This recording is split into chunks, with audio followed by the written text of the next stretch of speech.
ఎక్కడ ధర్మం ఉందో, ఎక్కడ దేవతానుగ్రహం ఉందో అక్కడ రక్షణ ఏదో ఒక రూపంలో ప్రసరిస్తుంది. కాబట్టే విదురుడు అంత జాగ్రత్త పడి అక్కడి నుంచి కనకుణ్ణి పంపాడు.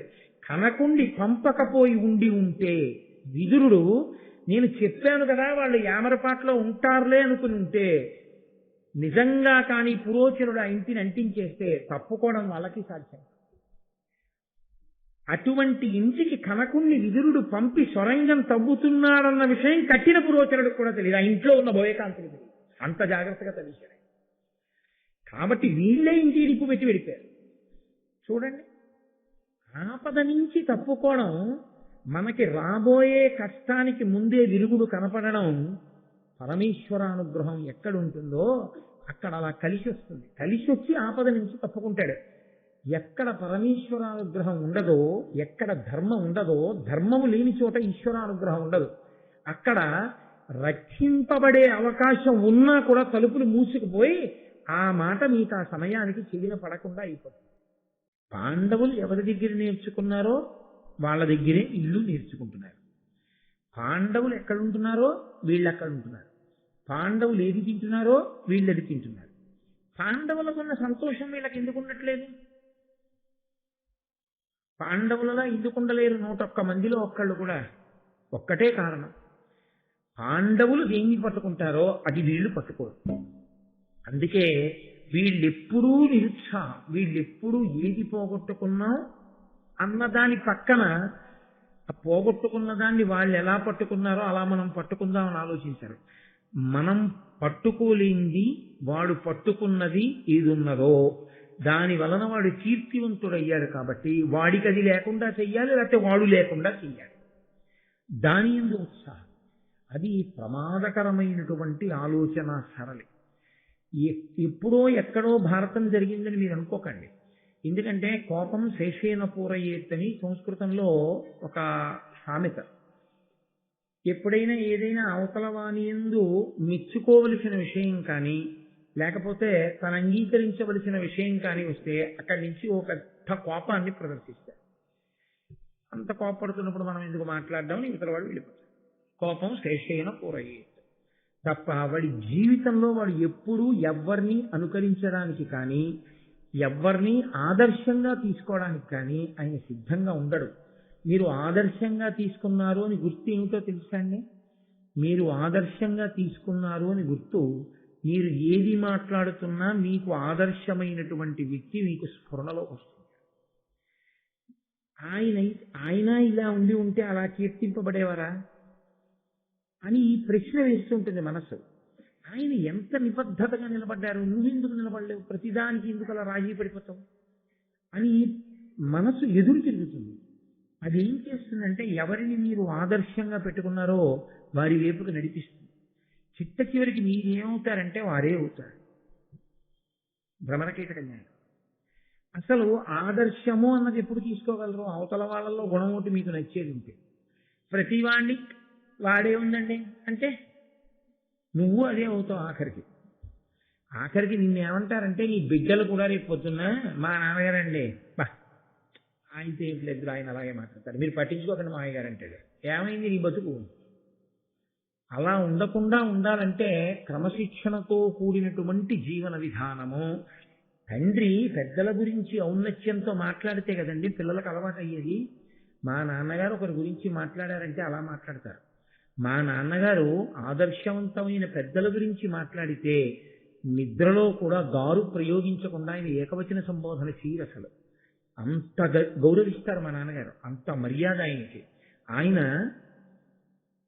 ఒక వ్యక్తి జీవితం గురించి చదివిన తర్వాత ఆదర్శంగా స్వీకరించడం అంటూ జరిగితే ఆపథంలోనే ఉంటారు. కాబట్టి మా నాన్నగారికి అసలు ఇష్టపడరు అని మీ పిల్లవాడికి తెలిసిన రోజున మీరు చెప్పక్కర్లేదు. మీరు ఏం చేస్తున్నారో అది మీ పిల్లలు చేసేస్తారు. మీరు ప్రత్యేకంగా ఇది చెయ్యని చెప్పక్కర్లా. మీరు ఎలా ప్రవర్తిస్తారో అలాగే వాళ్ళు ప్రవర్తిస్తారు. మీరు ఎలా మాట్లాడతారో వాళ్ళు అలాగే మాట్లాడతారు. ఎక్కడో కొద్దిగా మార్పు ఉండొచ్చేమో కానీ సాధారణంగా ప్రత్యేకించి కొడుకుల మీద ప్రభావం తండ్రిదే ఉంటుంది. కొడుకు తండ్రిని అనుకరిస్తాడు. తండ్రి జీవన శైలి ఎలా ఉంటుందో దాన్నే కొడుకు పట్టుకుంటాడు. మీరు చూడండి, తండ్రి అసలు బొట్టు పెట్టుకోకుండా కనపడడం అనేటటువంటిది అసంభవం అనుకోండి. ఆయన ఏదో మొహం కడుక్కోవడమో ఏదో చేసి ఇంకా స్నానం చేసి బొట్టు పెట్టుకోవడానికి మధ్యలో మాత్రమే బొట్టు లేకుండా కనపడాలంతే తప్ప అసలు బొట్టు లేని ఆయన ముఖాన్ని మీరు ఎప్పుడూ చూడలేరు. అంతగా ఎప్పుడూ బొట్టు ధరించే అలవాటు ఉన్నవాడు. అందుకే ఆయన నిద్రపోయి లేచిన తర్వాత కూడా కొంచెం లీలామాత్రంగా బొట్టు ఉండిపోయి ఉంటుంది. కొడుకు బొట్టెట్టుకోకుండా తిరగమనండి, వాడికి అలవాటు అయిపోతుంది. కనీసంలో కనీసం వాడు ఉదయం సంధ్యావందనం చేసుకుని బొట్టెట్టుకుని తిరిగి సాయంకాలం వచ్చినప్పుడు ఓ గుళ్ళోకి ఓ గోపురానికి వెళ్ళి బొట్టెట్టుకుని అలా క్రమంగా వాడు కూడా కొంత వయసు వచ్చేటప్పటికి ఎప్పుడూ బొట్టు పెట్టుకుని ఉండడం వాడికి అలవాటు అవుతుంది. అదే అసలు ఆ అలవాటు తండ్రికే లేదనుకోండి, కొడుకు ఎక్కడి నుంచి వస్తుందండి? ఎలా పెట్టుకుంటాడు? అది అలవాటు ఎలా అవుతుంది? అసలు ఈయన బొట్టు లేదు, ఈయన బొట్టు ఎప్పుడు పెట్టుకోడు, ఏ వేలుతో పెట్టుకోవాలో తెలీదు, ఎలా పెట్టుకోవాలో తెలీదు. ఓ వేళ తెలియక వాడు పెట్టుకున్నా చేతబడి మాంత్రికుడిలా ఉంటాడు. ఎప్పుడన్నా పెట్టుకుంటే కదా బొట్టు. కాబట్టి పెద్దవాళ్ళ ఆలోచనలు ఎలా ఉంటాయో పిల్లల ఆలోచనలు అలాగే ఉంటాయి. మహాభారతం ఎప్పటికీ పనికొచ్చే గ్రంథం ఎందుకైందంటే అటువంటి ఆలోచన సరళి పెంచుకోవద్దు. లోకంలో ఎప్పుడూ మనకన్నా ఉన్నతమైనటువంటి స్థితిలో నిలబడిన వాళ్ళు ఉండి తీరుతారు. మనమే సర్వజ్ఞులం కాదు, మనకన్నా తెలియని వాడు ఒకడు ఉండకుండా ఉండడం అన్నది సంభవము కాదు. ఎప్పుడూ మనకన్నా గొప్పవారు ఉంటారు. గొప్పవారు కనపడినప్పుడు వారు గొప్పవారు అని అంగీకరించి నువ్వు సంతోషిస్తే ఏమిటి నీకు బాధ? హాయిగా ఉంటావు. పైగా ప్రజ్ఞావంతుడు ఎంత బాగా నేర్చుకున్నాడు రా, మనం కూడా అలా ఎదగగలగాలి అనుకుంటే ఇంకో మెట్టు పైకి ఎక్కుతావు.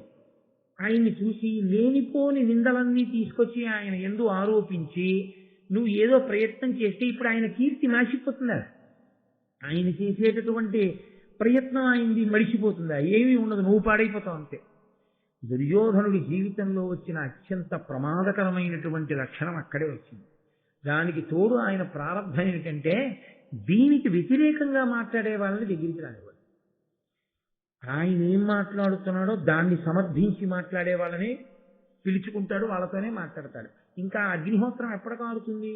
తననే కాల్చింది. అందుకే కాబట్టి ఆయన ఇప్పుడు ఉన్న మాట చెప్పేస్తున్నాడు.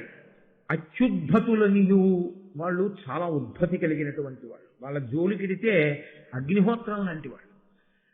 కాబట్టి నేను భయపడుతున్నాను. నిన్నటి వరకు ఉన్నది డాంబికము అని తెలిసిపోతాను. నేను భీముణ్ణి చంపేస్తాను, కర్ణుడు అర్జునుడిని చంపేస్తాడు, గుండెల మీద చెయ్యేసుకు పడుకోవడం ఇవన్నీ తాత్కాలికం. ఉత్తర క్షణంలో ఆయనకి భయమే. కాబట్టి నేను భయపడిపోతూ ఉంటాను. దానికి తోడు దానిపై ఇప్పుడు ధర్మదు యువరాజు చేసే రాజేనేమి చెయ్యువాడా. దానికి తోడు ధర్మరాజు గారిని తీసుకెళ్లి యువరాజుని చేశాడు మా నాన్నగారు. మా నాన్నగారు అండవు, మీరు అదో గమ్మత్తు చూడాలి. మా నాన్నగారు అన్న మాట వాడడం కొడుక్కి సర్వకాలముల యందు ఉండవలసిన లక్షణం. నాన్నగారు కలెక్టర్ గారు కానివ్వండి, నాన్నగారు జడ్జి గారు కానివ్వండి, నాన్నగారు క్లర్క్ అవనివ్వండి, నాన్నగారు వస్తున్నారు అనాలి. కానీ ఎంఆర్ఓ ఆఫీసులో యూడీసీ గారు వచ్చేస్తున్నారన్నారు అనుకోండి మీరు నాన్నగారిని, అది నాన్నగారిని అవహేళన చేయడం అవుతుంది కానీ నాన్నగారిని పొగడ్డం అవదు. నాన్నగారు కలెక్టర్ అయినా కలెక్టర్ గారు వస్తున్నారు అనుకోవద్దు, నాన్నగారు వస్తున్నారన్నారు. రాజు ధర్మరాజుని యువరాజు చేశాడు అంటే తండ్రితనాన్ని తిరస్కరించాడు. నన్ను యువరాజుని ఏదో రకంగా చెయ్యాలి కానీ ధర్మరాజుని యువరాజుని చేసిన వాడు నాకెందుకు తండ్రి అంటే ఎంత అధిక్షేపణ చూడండి. ఆయనే నాన్నగారండి నాకు అన్నాడు అనుకోండి, అంతకన్నా దోషమైన వాక్యం ఇంకోటి ఉంటుందా? అదే అంటే తన స్వార్థం కలిసి రాకపోతే ఎలా అయినా మాట్లాడతారు. ఇది ఇవాళ ఏమైపోయిందంటే ఈ సంస్కృతే ప్రచారం జరుగుతోంది. నేను విమర్శించకూడదు అనుకుంటూ ఉంటాను కానీ చిత్రం ఏమిటంటే భారతం తలకొట్టుకుంది. నన్నయ్య గారు తలకొట్టుకున్నారు, ఇలా మాట్లాడకూడదు, ఇది దుర్యోధనుడి మాట అని. కానీ మన ప్రారంభం ఏమైపోయిందంటే ఇవాళ ఎవరు వ్రాసిన మాటలు ఎవరు మాట్లాడిన మాటలు ప్రత్యేకించి యువత అనుకరిస్తారో వాళ్ళు మా నాన్నగారు వస్తున్నారండం మానేసి అమ్మ మీ ఆయన వస్తున్నాడే అంటాడు సినిమాలో. అలా అనాల్లో ఉందనుకుంటున్నారు పిల్లలు.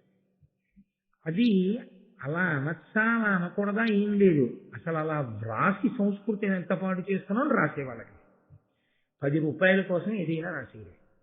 కాబట్టి నృపనీతి ఎయ్యది. రాజులకు ఏది న్యాయం? ఎంత చమత్కారంగా అడిగాడో చూడండి. ధర్మం ఏదని అడగలేదు ఆయన. ధర్మం అయితే తనకన్నా పెద్దవాడు ధర్మరాజు, తనకన్నా పెద్దవాడు ధర్మరాజు అయితే ధర్మరాజు రాజయ్యాడు. తనకన్నా పెద్దవాడు రాజయ్యాడు కాబట్టి తన తమ్ముడు కాబట్టి అనువర్తించడమే ధర్మం, అంతే. ఇంకొక మాట లేదు ధర్మం దగ్గరికి వస్తే.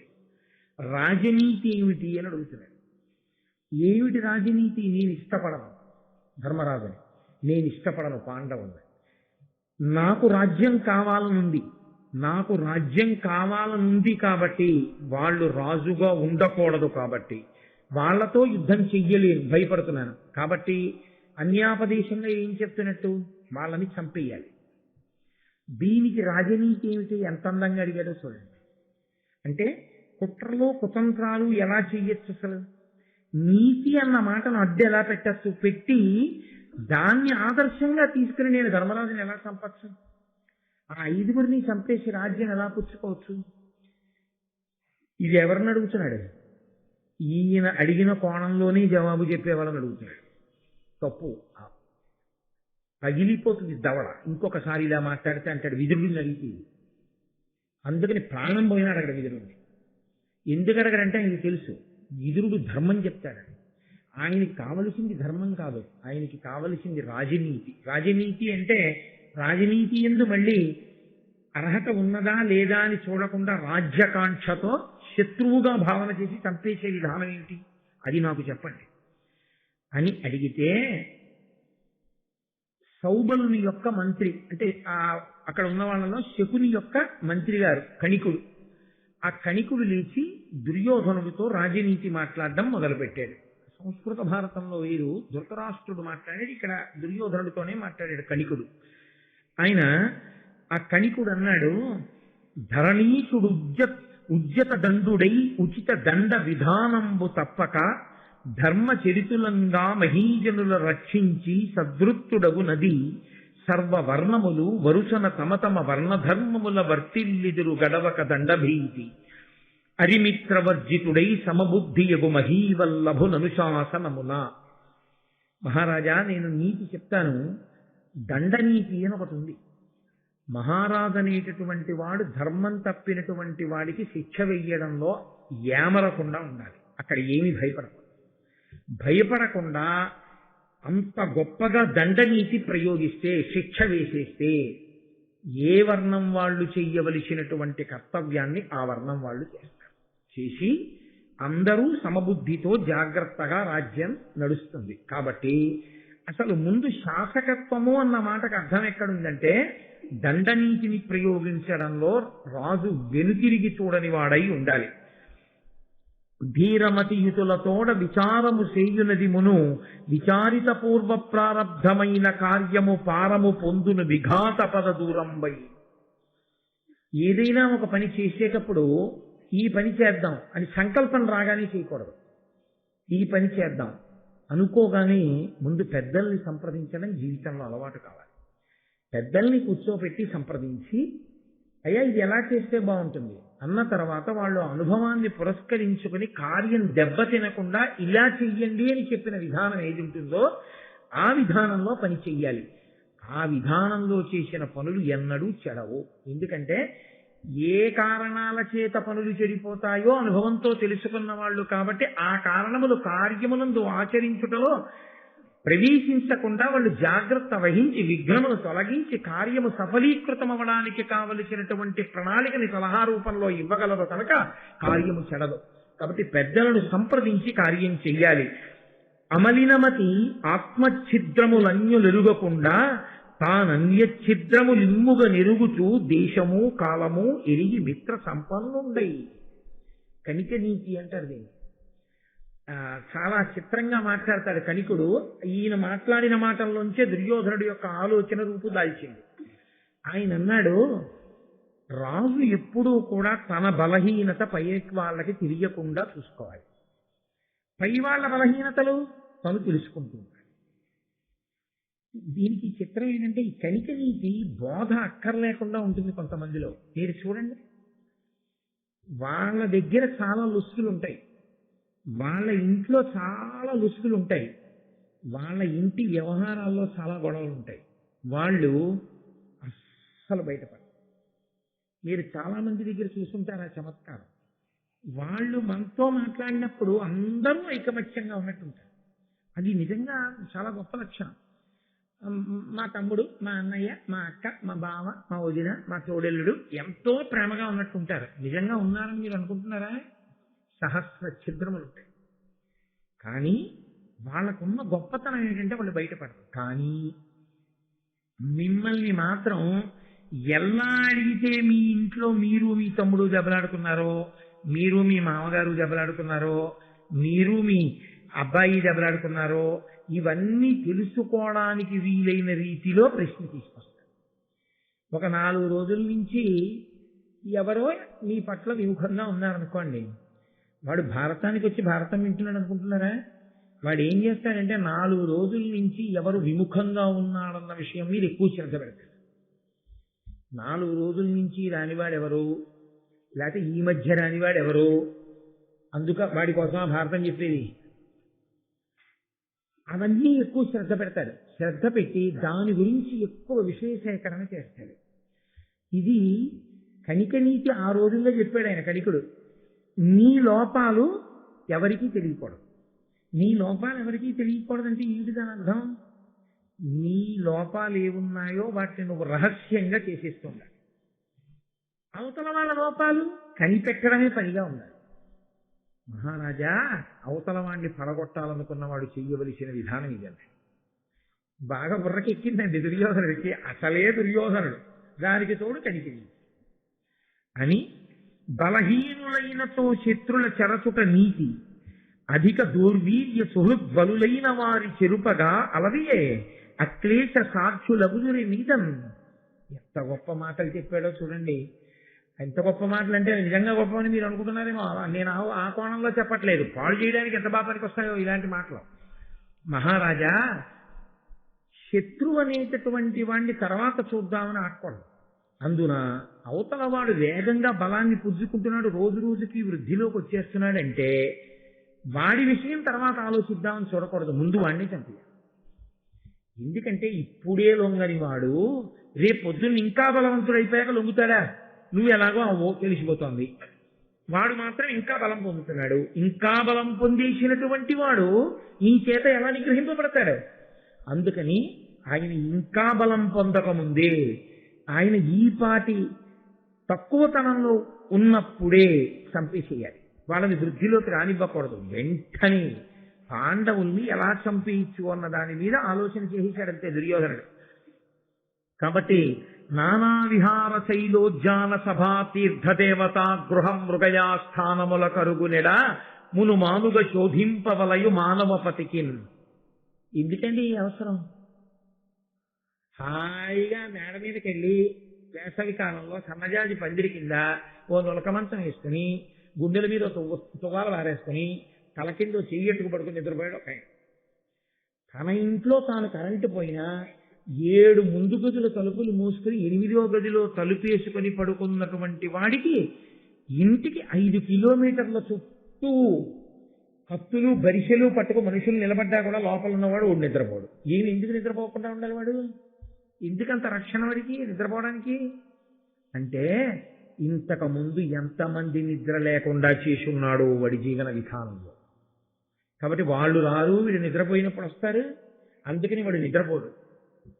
వాడు ఇంతమంది వెలుపోగా ఉంటే గాని వాడు నిద్రపోని వాడంటే వాడు ఎంత రాక్షసత్వం ఉన్నవాడో అర్థమైపోతుంది. అది నాయకత్వం అని చెప్పడం తప్పు కాదు, మహాదోషభూయిష్టం.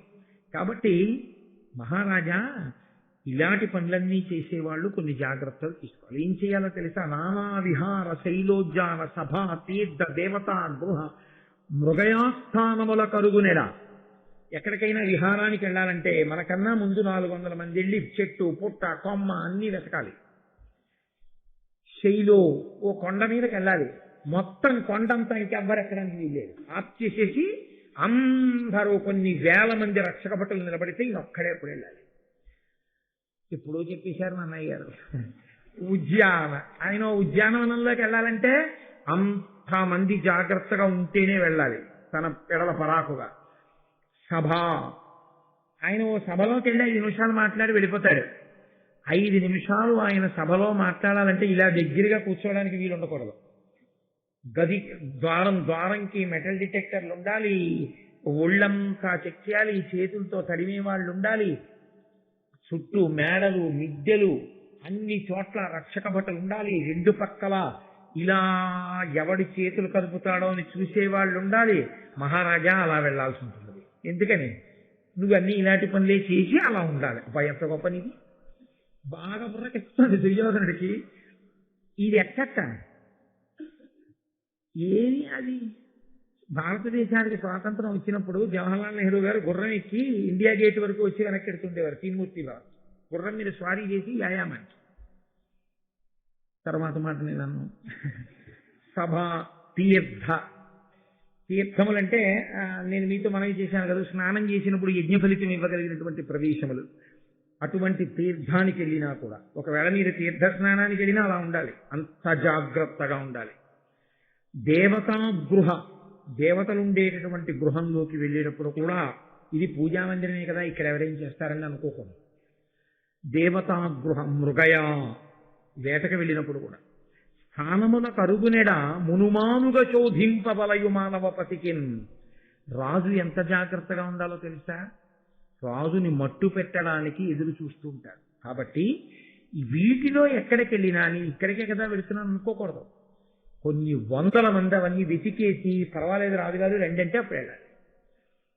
కాబట్టి కడు నలుకయు కూర్మియు ఏర్పడ ఎరిగించునది వాని ఫలకాలమునన్ పిడుగును గాట్పును జనులకు పడుటయు వీచుటయు ఎరుక పడి ఎడు భంగిన్. రాజా, నీ కోపానికి ఫలితం ఏమిటో ఎవరికి తెలియపడు. పాపం నన్ను ఏం చేయలా ఉందనుకోవాలి. మీ ప్రేమకి ఫలితం ఏమిటో కూడా ఎవరికి తెలియకూడదు. ఈ 2 ఎలా ఉండాలో తెలుసా? గాలి వాటు, పిడుగుపాటు అలా ఉండాలి. పిడుగు పడినప్పుడు నోటీస్ ఇస్తుందా? వచ్చే వారం పడుతున్నాను 8 గంటలకు 8 నిమిషాలకు ఫలానా చోట పడతానని చెప్తుంది, నేను పడిపోతుందంటే. పిడుగు పడితే ఎలా ఉంటుందో అకస్మాత్తుగా నీ కోపం అలా ఉండాలి. ఇతరులకి తెలియకుండా పాడు చేసేయాలి. అకస్మాత్. ధర్మం అయితే ఏం చెప్పాలి? కోపాన్ని నువ్వు నిగ్రహించుకో అని చెప్పాలి. ఆయన చెప్పేది ధర్మం కాదని మీరు గుర్తుంచుకోవాలి. ఇవన్నీ మీ కడికుడు చెప్పినవన్నీ మేము పాటించాలని తహతహలాడకండి సుమా. కాబట్టి ఆయన దుర్యోధనుడికి చెప్పాడని చెప్తున్నాను అంతే నేను. కాబట్టి మహారాజా, పిడుగు పడినప్పుడు ఎలా ఉంటుందో అలా ఉండాలి కోపం. ప్రేమ ఎలా ఉండాలంటే ఫలితాన్ని ఇచ్చేటప్పుడు గాలి వేసినట్టు ఉండాలి. ఏమిటో ఒక్క పెడుతోంది అంటుంటే ఒక్కసారి మన యమావృతం వచ్చిందండి. అబ్బా ఎంత హాయిగా ఉంది, నేను వస్తున్నానండి మీ అందరినీ చల్లగా ఒక్కసారి హాయిగా ఉండేటట్టు నేను చూస్తాను కదా, 8:13 తీస్తాను అని చెప్తుంది. ఏమిటి ఆమె? వస్తుందంతే. దాంట్లో ఒక పెద్ద ప్రభంజనం వస్తుంది. వచ్చే ముందు ఇన్ని సెకండ్లకు వస్తుందని ఇది వచ్చేస్తుంది అంతే. ఆ ప్రభంజనం అకస్మాత్తుగా వేసవికాలం అయిపోయి వానాకాల ప్రారంభ సమయంలో సాయంకాలం వేళలో వస్తాయి ఈదురుగాలు. ఆ పెద్ద గాలి వచ్చినప్పుడు ముందు కరెంటు పోతుంది, ఆ తర్వాత చెట్లు పడిపోతాయి, ఆ తర్వాత మిగిలినవన్నీ. కాబట్టి అలా గాలి వాటు, పిడుగు పాటు ఎలా ఉంటాయో కోపం యొక్క ఫలితం, ప్రేమ యొక్క ఫలితం అలా ఉండాలి. తనకు అపకారమును చేసిన జనుడల్పుడని నమ్మి చేకుని ఉండం జనక ఒక ఇంచుక ముల్లయినను పాదతలముననున్న నడవగనగునే. రాజా, చిన్నవాడింకానా పెద్ద ఏం చేస్తాడు లేదు అని శత్రువును వదలకూడదు. చిన్న ముళ్ళు కాల్లో విరిగింది, చిన్న ముల్లే కదండి కాల్లో విరిగింది అని వదిలేస్తే ఏది అడుగులు చూస్తాను వెయ్యలేవు. చిన్న ముళ్ళైనా కాల్లో దిగితే వెంటనే ఎలా తీసేయాలో అలాగే శత్రువు చిన్నవాడైనా ఉపేక్షించకూడదు, చంపేయాలి. తరియగునంతకు రిపుతన అరకట పెట్టుకొని ఉండునది తడి ఉడుగం చెరచునది రాతి మీదను వరలగ మృద్ఘటము నెత్తి వైచిన భంగిన్. శత్రువుని చూసేటప్పుడు, శత్రువుతో కలిసి తిరిగేటప్పుడు ఎలా ఉండాలో తెలుసా? మన కొరకు కావచ్చుమండి ఇదంతాను.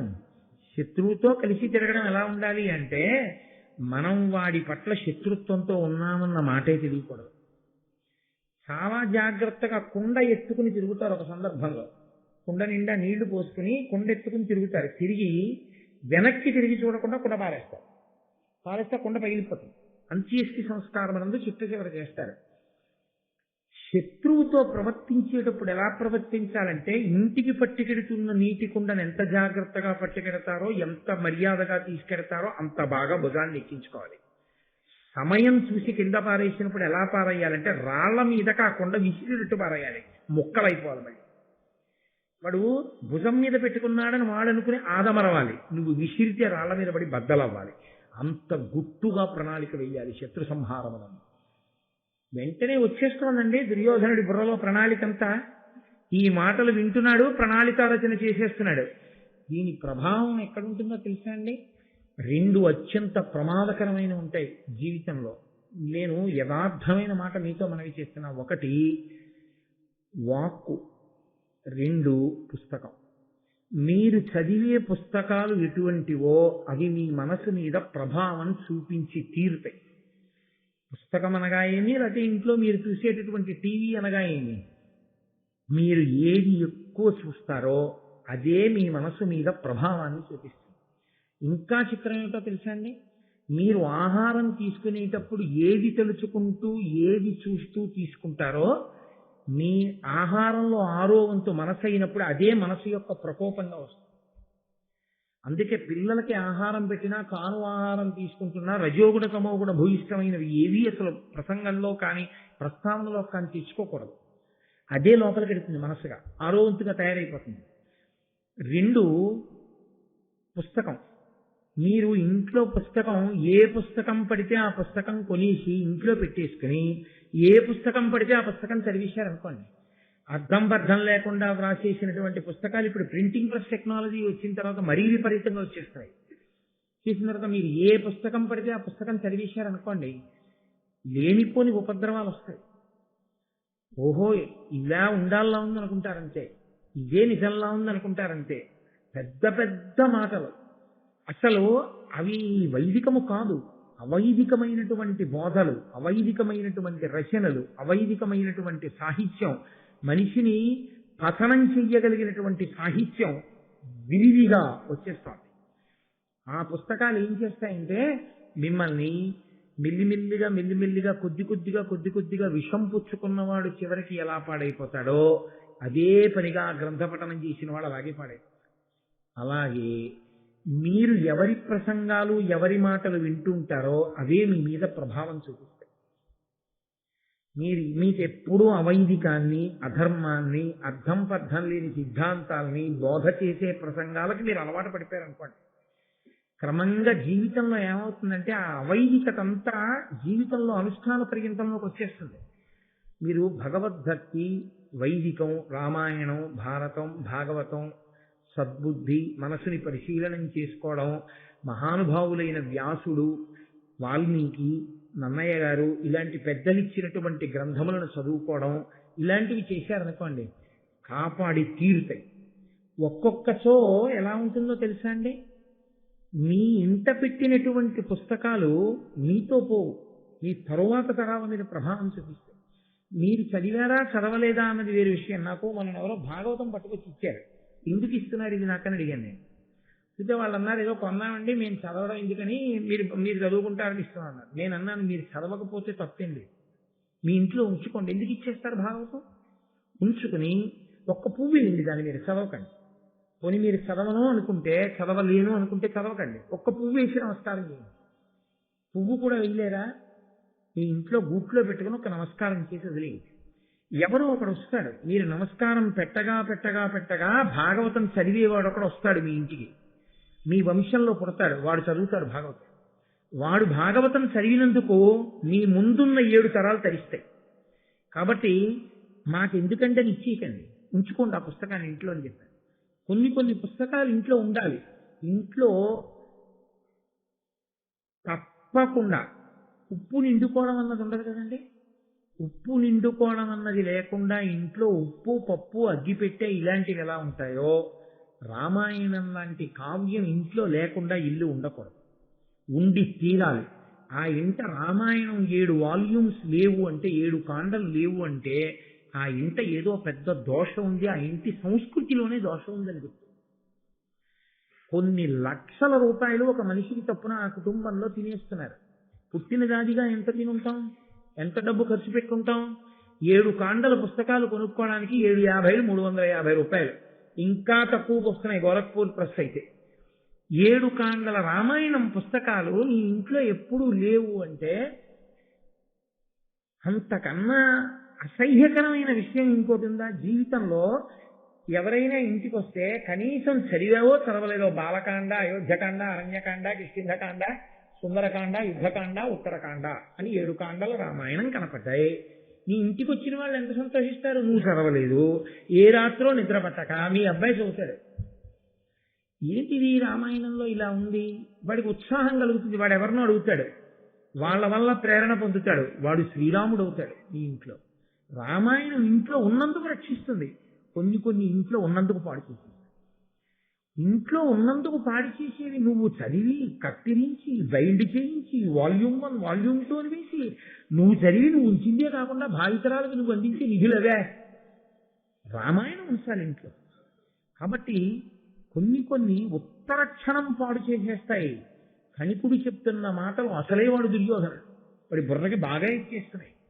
అందుకే వినేటప్పుడు కూడా చాలా జాగ్రత్తగా ఆ ప్రసంగాలు ధార్మికములే, అవి పెద్దలైనటువంటి వారు మన జీవితాన్ని ఉద్ధరించడానికి చెప్పినవే అన్నవాటిని తప్ప అనవసర ప్రసంగాలు అవైదిక ప్రసంగాల జోలికి వెళ్ళకూడదు, వాటిని జీవితంలో అన్వయంలోకి తెచ్చుకోకూడదు. అలాగని నేను విమర్శించమని చెప్పను, ఒక నవ్వు నవ్వి వెళ్ళిపోతే చాలు. మన జీవితంలో నన్నయ్య గారు చెప్పింది మనం అనుష్ఠిస్తే చాలు. నన్నయ్య గారు, తిక్కన గారు, ఎర్రాప్రగడ మహానుభావులు, వాల్మీకి, వ్యాసుడు, సూర్యచంద్రుడు, ఆ వాంగ్మయం చదవగలిగితే చాలు జీవితంలో. ఒక జీవితకాలం చాలదు వాటి, అంత గొప్ప వాంగ్మయం అది. ఇంకెందుకు నీకు మిగిలిన పుస్తకాలు? అవి చాలు నిన్ను కష్టాల్లో తట్టుకునే శక్తిని, సుఖాల్లో మిడిసిపడకుండా ఉండగలిగినటువంటి నిగ్రహాన్ని నీకు ఇస్తాయి, శాంతినిస్తాయి. ఇంకంతకన్నా ఏం కావాలి ఓ పుస్తకం చదివి? కాబట్టి వినేటప్పుడు చదివేటప్పుడు ఎలా ఉండాలో నేర్పుతుంది భారతం మనకి. కాబట్టి కుండ పగలగొట్టినట్టు పగలగొట్టు, బాలుడని తలచి లిపితో ఏలి ధనమున కలిసి యునికి ఇది కార్యమే, ఉక్కీలానల కణ ఇంచుక చాలదే కాల్పంగా ఉగ్ర శైలాటములను. నా శత్రువు చిన్నపిల్లాడు, ఇంకా ఏం చేయగలడు ఇప్పుడు నన్ను? ఇప్పుడు నేను ఇంకా చాలా రక్షణలో ఉన్నాను, నా శత్రువు నన్ను ఏం చేయగలడు అనుకున్నవాడు చాలా ప్రమాదం వైపు గెడుతున్నవాడు. ఎందుకంటే నిప్పురవ్వ చిన్నది, కానీ అది అరణ్యంలో ఎండుటాకుల్లో పడింది. చిన్న నిప్పురవ్వే కదా అని వదిలేశావు, అదే అరణ్యాన్నంతటినీ కాల్చేస్తుంది. కాబట్టి శత్రువు చిన్నవాడని చూడకూడదు, చంపేయాలి. మొనసి అపకారి కడ నిడి కొనియుండెడు కుమతి దీర్ఘభుజ శాఖాగ్రంబున నుండి నిద్రవోయెడు మనుజునకు సమానమగు ప్రమత్తత్వమునన్. శత్రువు పక్కనే ఉండగా వీడేం చేస్తాడులే అనుకున్నవాడు ఎటువంటి వాడో తెలుసా? చెట్టు యొక్క చిట్ట చివరి కొమ్మ మీదకెక్కి గాఢ నిద్రపోయిన వాడితో సమానం.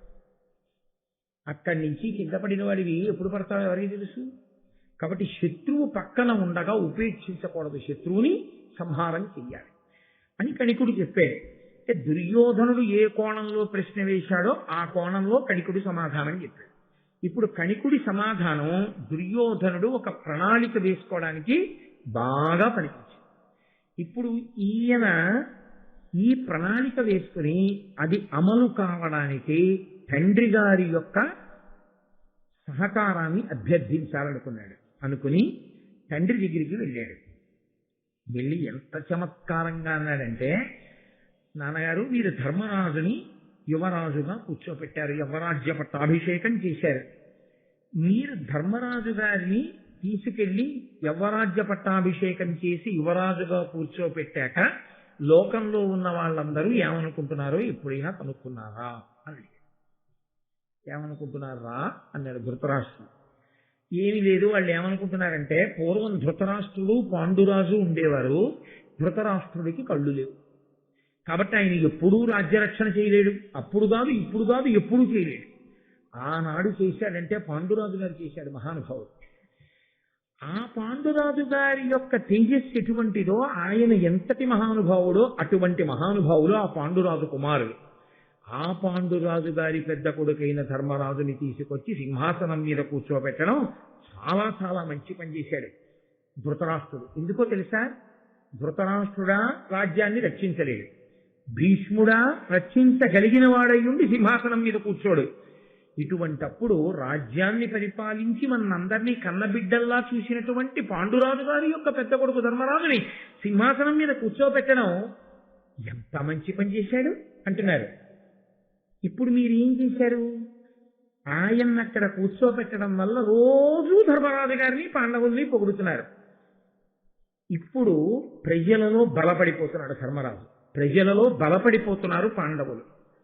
ఎక్కడికి వెళ్ళినా నాకు వినపడుతున్నటువంటి ఈ మాటలు నా చెవులకి బల్లేలు తగిలినట్టు తగులుతున్నాయి. నాకు ఎంత బాధగా ఉందో తెలుసా? అసలు నేను కూర్చుందాం అనుకున్నాను, మీరు నన్ను కూర్చోబెట్టలేదు, ధర్మరాజుని కూర్చోబెట్టారు. ఇప్పుడు జనుల యందు కూడా అంత కీర్తి వచ్చేస్తోంది. ఇంకిప్పుడు ధర్మరాజుని తీయడం సాధ్యమా? మీరు చేసిన పని మంచి పనా? నాకు చెప్పండి, మీ పిల్లలకి మీరు న్యాయం చేస్తున్నారా అని అడిగాడు. నోరు మోయి, ఏది ధర్మమో అది ధర్మం. పిల్లలకి నీవు చేయడం కాదు, అభివృద్ధిలోకి రావడానికి నువ్వు ఎలా ఉండాలో అలా అనాలి ధృతరాష్ట్రం. ఆయన ఏమన్నాడంటే, లోకనుతుండు పాండుడమలుండు మహాగుణరత్న పూర్ణ రత్నాకరుడు అచ్యుతారమతి అంధుడనైనను నన్ను రాజుగా చేకొని నాకు భక్తి పనిచేయుచు సర్వ జగజ్జిగీషుడై ఈ కురువంత రాజ్యభరమింతయుదాల్చ పరాక్రమంబునన్. నేను కళ్ళు లేనివాడిని, నన్ను అసలు పాండురాజు పట్టించుకోకర్లేదు. ఓ మూల బారేసి పలకరిస్తే పలకరించాలి, లేకపోతే వదిలిబారేయాలి. ఆయన ఏం చేస్తాడు? పెద్ద ఆయన కళ్ళు లేనివాడు అని ఎప్పుడో ఏడాదికో రెండేళ్లకో ఒకసారి వచ్చి ఏదో ఒకసారి నా కాళ్ళకి నమస్కారం పెట్టడం, వాళ్ళు పెట్టకపోయినా నేను ఆయన పెట్టిన భిక్ష తింటూ పడి ఉండాలి. కానీ నేనే రాజునన్నట్లు ప్రవర్తించాడు తమ్ముడైన పాండురాజు. అసలు నన్ను అడగకుండా ఏమీ చేసేవాడు కాదు, నాకు చెప్పకుండా ఏమీ చేసేవాడు కాదు, నాకు నమస్కరించకుండా ఏ పని ప్రారంభం చేసేవాడు కాదు. నన్ను కించిత్ మాత్రం కళ్ళు లేని వాడని ఎవ్వరూ తృణీకరించకుండా రాజే అంత గౌరవిస్తాడని ఇంచుమించు నన్నే రాజు చేసి తాను పరిపాలిస్తున్నాడా అన్నట్టు పరిపాలించాడు. అంతటి మర్యాద కలిగిన వాడు రా పాండురాజు.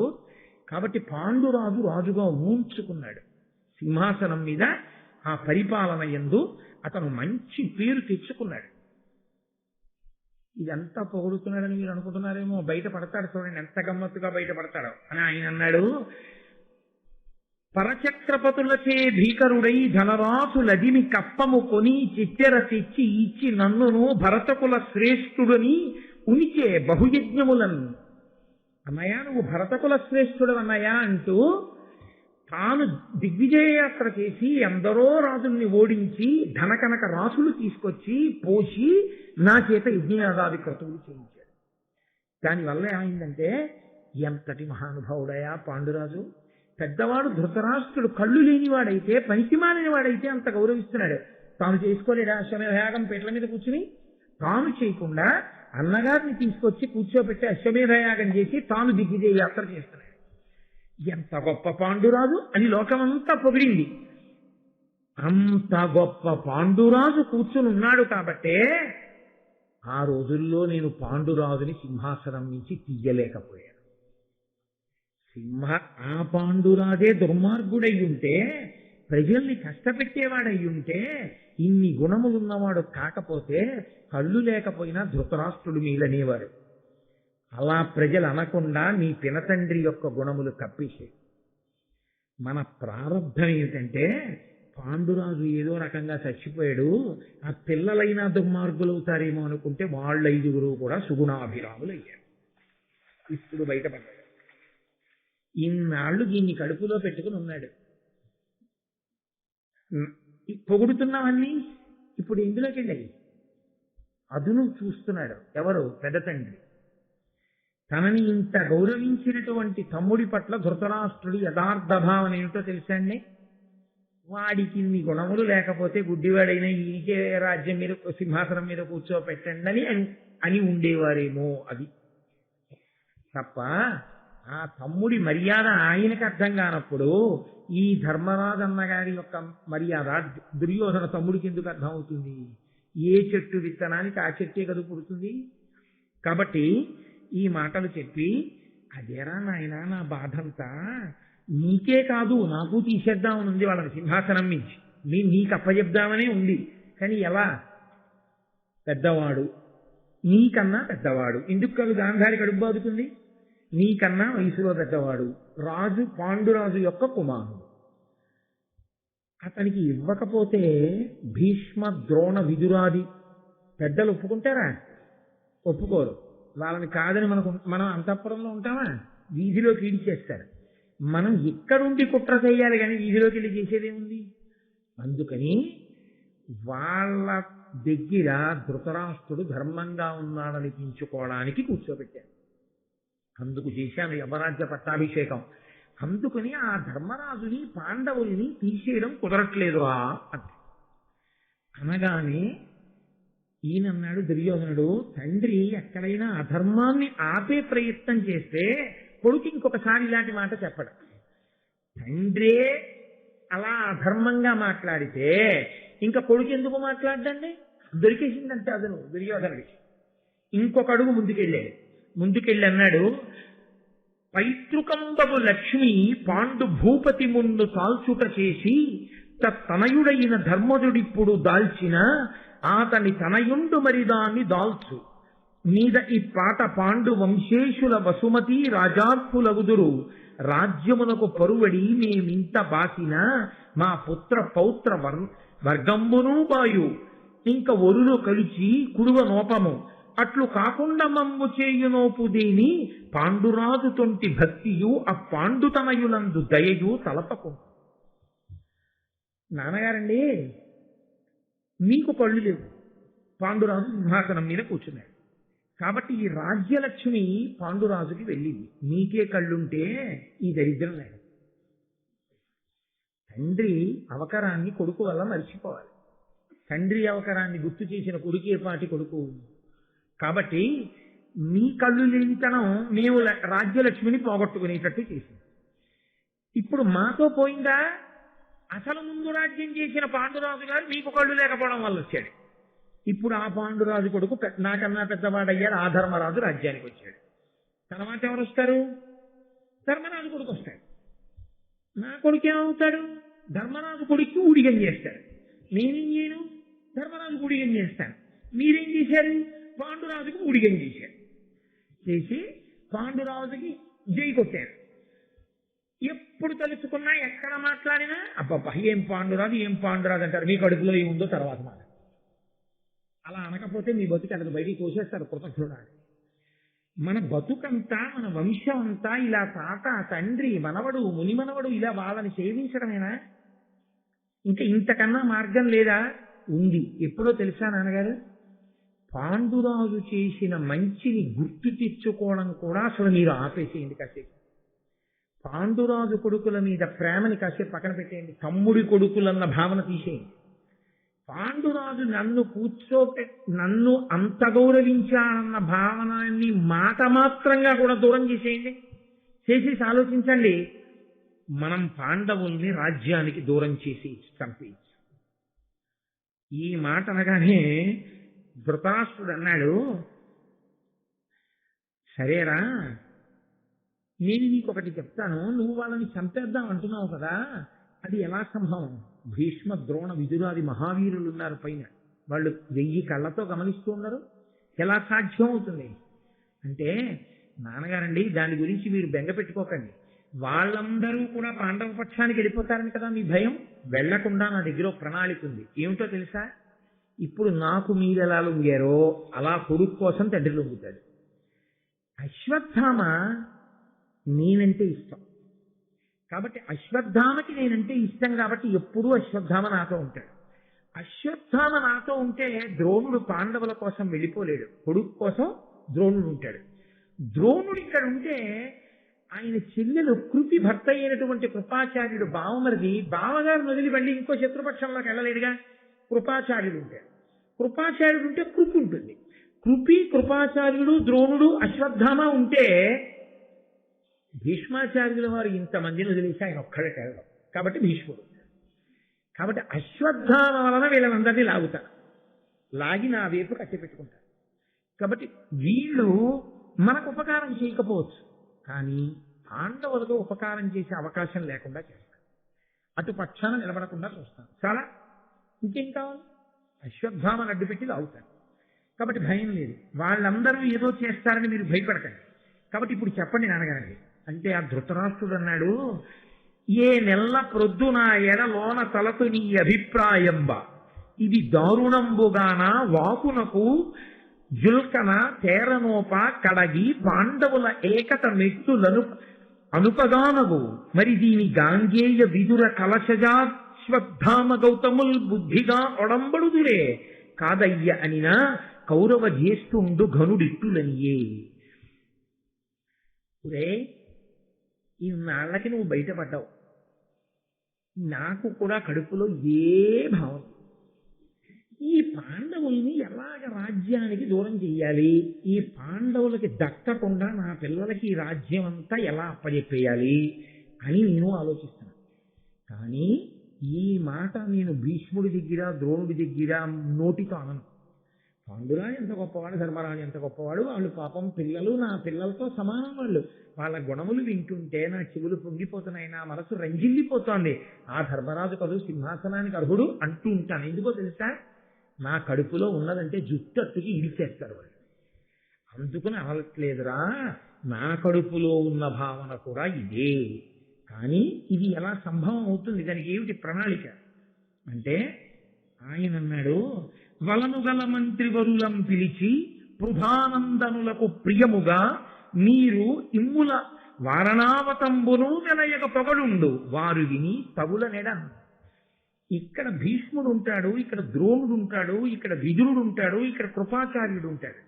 కాబట్టి ఇక్కడ మనం మట్టు పెట్టలేము. ఇవన్నీ నేను ఇంతకు ముందు చేసేసినవే. ఆదిపర్వంలో ఉండు, నీళ్ళల్లో తోసేశాను, విషం పెట్టించేశాను, చాలా చేశాను, కలిసి రాలేదు.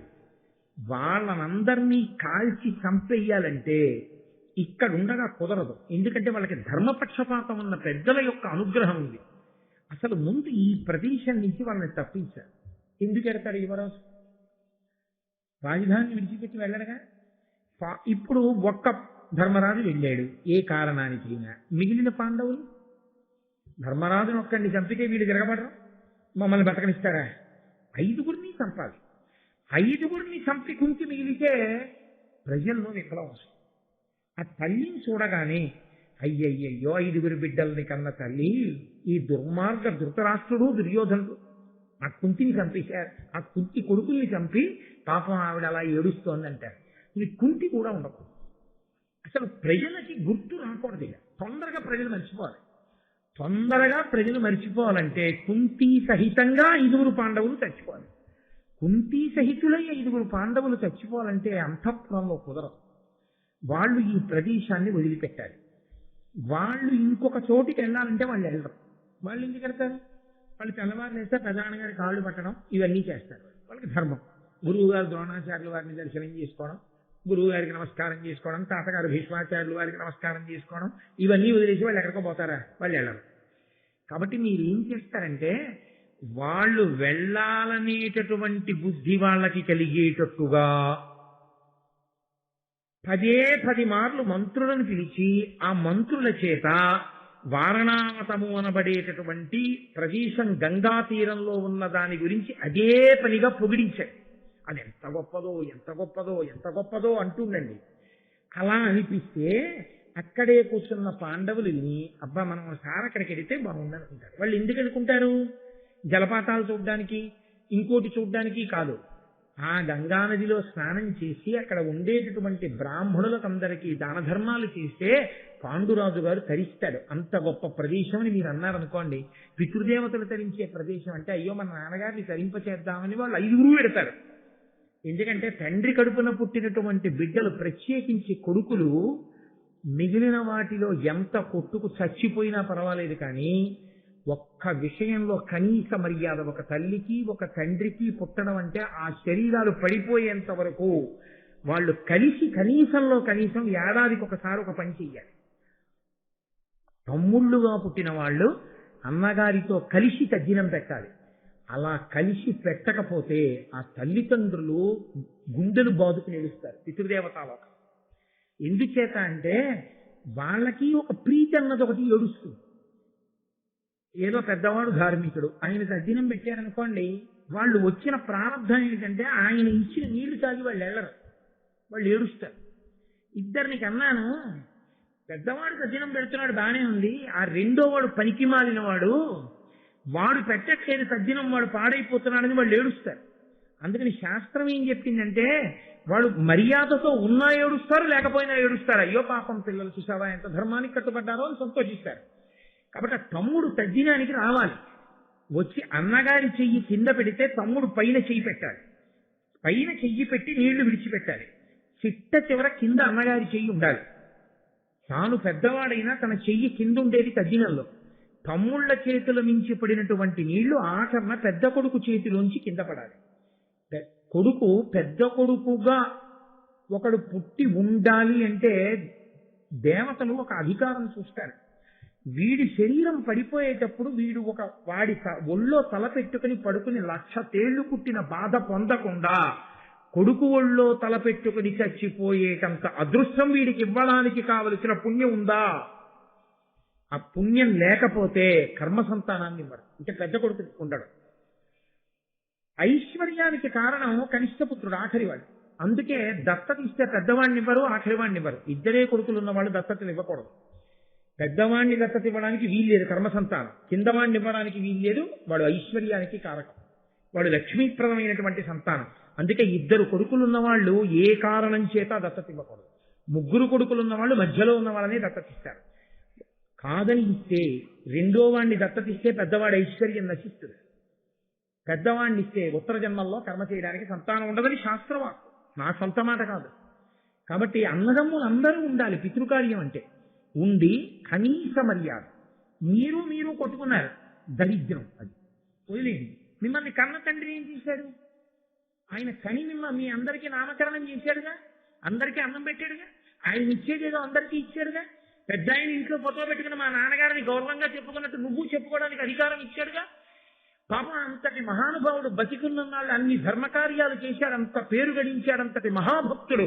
ఏమైనా కర్మ నువ్వు ఎందుకు పెట్టవు తద్దినం? నువ్వు ఎందుకు వెళ్ళావు అన్నయ్య దగ్గరికి? అలా వెళ్ళని తమ్ముడు కృతజ్ఞుడు వాడి. కాబట్టి అక్కడికెళ్ళి తద్దినం పెడితే, అక్కడికెళ్ళి పితృదేవతల పేరు చెప్పి దానాలు చేస్తే నీ తండ్రి తరిస్తాడు రా అని మంత్రులతో అనిపిస్తే నాన్నగారు 5గురు వెళ్ళిపోయేటప్పుడు అమ్మా నువ్వురా అంట. వాళ్ళ ధర్మానికి వాళ్ళు కట్టుబడి వెళితే మన ధర్మం మనకి తెలుసు, వాళ్ళ 6గురిని చంపేయడం తేలికేది. ఎందుకంటే వారణామతానికి వెళ్ళారు, ఏదో వాళ్ళ నాన్నగారికి కాస్త పుణ్యకార్యాలు చేసి పిల్లలు వచ్చేస్తారనుకుని భీష్ముడు, ద్రోణుడు, విదురుడు మొదలైన వాళ్ళందరూ యామరి ఉంటారు, పట్టించుకోరు. అప్పుడు మనం చంపేయచ్చు. కాబట్టి ఇది మీరు బయట పడకండి. మీరంటే అనుమానం వస్తుంది విదురుడికి. ఏమిటో కొత్తగా వారణామతం పంపించి అక్కడికి వెళ్ళి పెట్టమంటున్నాడు ఏమిటి అని అనుమానం రావచ్చు. అనుమానం వచ్చి ఏ విదురుడో వెనక బయలుదేరాడు అనుకోండి, నేను పెడతానయ్యా వెళ్ళి మన నాన్నగారు ఉన్నాడుగా ఆయనకి పెట్టొస్తానన్నాడు అనుకోండి, లేకపోతే నువ్వు రావయ్యా వెళ్ళొద్దాం అన్నాడు అనుకోండి, మన బతుకేంటి అప్పుడు? కాబట్టి వద్దు. వాళ్ళంతటా వాళ్ళు నిర్ణయించుకునేటట్టు చెయ్యాలి. వాళ్ళకే వెళ్ళాలన్న బుద్ధి పుట్టాలి. కాబట్టి మంత్రులు చెయ్యి ఏదో ఆ వారణావతం గురించి మీ దగ్గర పొగడాలి. అది పాండవులు వింటూ ఉండగా పొగడాలి. ఏ నాన్న మీరు వెళ్తారా అని మీరు ఎంతో ప్రేమగా అడిగినట్లు అడగాలి. తమ్ముడు గుర్తొచ్చి తమ్ముడిని ఉద్ధరించడానికి మీరు తమ్ముడి పిల్లల్ని పంపిస్తున్నట్టు ఉండాలి. అప్పుడు వాళ్ళు వెళ్ళాలి. అప్పుడు వీళ్ళ వాళ్ళకి అనుమానం కాదు, వీడెవరు వీడు ఇంకా చిన్న పిల్ల, వీడు ధృతరాష్ట్రుడి కొడుకు, వీడి ఇలాంటి మాటలు చెప్తుంటే ఒరే నా తమ్ముడి ఉత్తమగతుల పేరు చెప్పి నేను ఇలాంటి పని చేయనని ఈడిచి దవడ మీద కొట్టద్దండి ధృతరాష్ట్రుడు. కొట్టలేదు, తప్పకుండా చేద్దాం నాన్న అన్నది. ఏ కొడుకు యొక్క ప్రబోధం తండ్రి ఇలాంటి అధర్మానికి వింటాడో అక్కడ చేటు రాక ఏమొస్తుంది? పెద్దరికాలు వయసు చేత రావు, పెద్దరికాలు ముందు పుట్టడం చేత రావు. పెద్దరికం వచ్చేది పరిణితి చేత వస్తుంది. ఆ పరిణితి ఎక్కడుంటుందో అక్కడ పెద్దరికం ఉంటుంది. కేవలం వయసు చేత అన్ని వేళలా పెద్దరికాన్ని ఇవ్వడం చాలా కష్టం, నేను మన్నింపబడగలవాక. కాబట్టి అలా చేద్దామని ఆ మంత్రుల్ని పిలిపించి ఒక రోజున ఆ వారణావతం గురించి గొప్ప స్తోత్రం చేయించారు. గంగా తీరం, ఇటువంటి ప్రదేశం, ఇటువంటి జలపాతాలు, ఇటువంటి చెరువులు, ఇటువంటి అరణ్యాలు, ఇటువంటి పుష్పాలు, ఇటువంటి పక్షులు, ఇటువంటి క్రూర మృగాలు, అక్కడ వేటాడాలి, పాపం ఆ ప్రజల్ని రక్షించాలి. ఇవన్నీ వీళ్ళని యువరాజువు కాబట్టి నీ కర్తవ్యం సుమా అని చెప్పించడం. అన్నీ చెప్పించిన తర్వాత అకస్మాత్తుగా కొద్దిగా కళ్ళమ్మట నీళ్లు పెట్టేసుకున్నట్టు ఉత్తరీయంతో ఇలా తుడిచేసుకుని పాండురాజు గుర్తొచ్చి, అయ్యో ఈ పిల్లలు వెళ్ళి పాండురాజుకి చేస్తే బాగుంది అనిపించినట్టుగా, ఎంత ప్రణాళికో చూడండి. నిజంగా అంతకన్నా దారుణమైన రాజకీయం ఇంకేముంటుందండి అని అన్నాడు. పాండుకుమారులం పిలువ పంచి సుహృన్నివహంబు నొద్ద ఆ పాండుతలంచి నిర్గలిత భాష్ప కరాళ కపోల యుగ్ముడై పాండు మహీషు కంటే అతి భక్తుల మిమ్మొకడేను పంచదన్ పాండు యశోద్ధులారా ఇది పథ్యము కాగా తలంపుడాత్మలో. ఆ వారణావతాన్ని గురించి తాను కూడా వినడం వల్ల తనకేదో స్ఫురణకొచ్చినట్టుగా 5గురిని దగ్గరికి పిలిచి, నాన్న ఇలా దగ్గరికి రండి, నువ్వు వచ్చారో లేదో కనపడదుగా, ఓసారి తడిని చూసి పాండుకుమారులం పిలువ పంచి సుహృన్నివహంబునొద్దన పాండు తలంచి, ఏదో పాండురాజు తనకి గుర్తొచ్చినట్టుగా, మా తమ్ముడు ఏమిటో నాకన్నా చిన్నవాడు, నాకు చెయ్యవలసిన వాడు అని ఇంకా మిగిలిన మాట రానట్టుగా, కంఠం గాద్గదికమైపోయినట్టుగా, కన్నులంబట నీరు తెచ్చేసుకుని ఉత్తరీయంతో కళ్ళు తుడిచేసుకుని చాలా బాధపడిపోతూ, అయ్యో పెద్దనాన్నగారు ఎందుకండి అలా కుమిలిపోతున్నారు, బాధపడకండి పెద్దనాన్నగారు అనిపించుకుని, నాన్న మీరు పాండురాజు కొడుకులరా, నా తమ్ముడిని తలుచుకుంటే నా మనసు పొంగిపోతుందిరా నాన్న, నేనొక్క మాట చెప్తాను, ఇది కాదనకండి, నా తమ్ముణ్ణి ఉద్ధరించడం నా వలన కాదు, అన్నగారిగా కొడుకే చెయ్యాలి, చెయ్యవలసినటువంటి కర్తవ్యం, అది కొడుకు చేస్తేనే అందేది. అందుకని నాన్న నేను మిమ్మల్ని అడుగుతున్నాను, ఇలా అడిగానని ఏమనుకోవద్దు, నా తమ్ముణ్ణి ఉద్ధరించండి రా, మీరు వారణావతానికి వెళ్ళి అక్కడ బ్రాహ్మణులకు గొప్ప గొప్ప దానాలు అవి చేసి నా తమ్ముడు ఉత్తమగతులు పొందేటట్టు చెయ్యండిరా. చూసిన వాళ్ళందరూ అబ్బా ఏమి భాతృభక్తి, ఏమి ప్రేమ నిజంగా పాండురాజు మీద, ఆ పిల్లల్ని పంపించి ఉద్ధరించాలని, ధర్మరాజు వృద్ధిలోకి రావాలని కళ్ళు లేకపోయినా ఎంత విశాల మనస్కుడు రాయి ధృతరాష్ట్రుడు అనుకుంటున్నారు తప్ప ఆయన ఎంత పెద్ద నటుడో, ఎంత గొప్పగా నటించేస్తున్నాడో ఎవరికి తెలుసు. ఇది ధృతరాష్ట్రుని యొక్క నిజస్వరూపం, పెనువేప విత్తు, పైకి దొరకడం. కాబట్టి ఇప్పుడు పాపం వాళ్ళు ధర్మమునకు కట్టుబడతారు, వాళ్ళు అమాయకులు అని మీరు అనుకోకూడదు. వాళ్ళకేమిటో తెలుసా అండి, వాళ్ళు ధర్మమునకు కట్టుబడి ఉంటారు. మా నాన్నగారు తరిస్తారు, మా పెద్ద నాన్నగారు చెప్పారు అంతే, మా పెద్ద నాన్నగారు చెప్పిన మాట మేము వినాలి. ఇందుకు కదండి ఆర్షధర్మంలో గొప్పతనం ఎక్కడొచ్చిందంటే, తానే డబ్బు ఖర్చు పెట్టుకోవచ్చు, తానే సంబంధం చూసుకోవచ్చు, తానే పెళ్ళంతా చేస్తుండొచ్చు, అన్నగారు 5 రూపాయలు ఇవ్వలేనివాడు అయి ఉండొచ్చు, అయినా తన పేరు వేసుకోడు. అన్నగారి పేరు వేసి తండ్రి లేకపోతే, నా తమ్ముడు ఫలానా వాడైనటువంటి వాడి కుమార్తె యొక్క వివాహ సందర్భమున అని అన్నగారు వదిన గారు పిలుస్తారు. ఆ పెద్దరికానికి అంత గౌరవం ఇస్తారు, అది ధర్మం. ఆ కట్టుబడిన ధర్మం నిన్ను కాపాడుతుంది అని. ఆయనకి పెద్దరికం వచ్చిందని మీరు అనుకోకూడదు, నువ్వు కట్టుబడిన ధర్మం నిన్ను కాపాడుతుంది.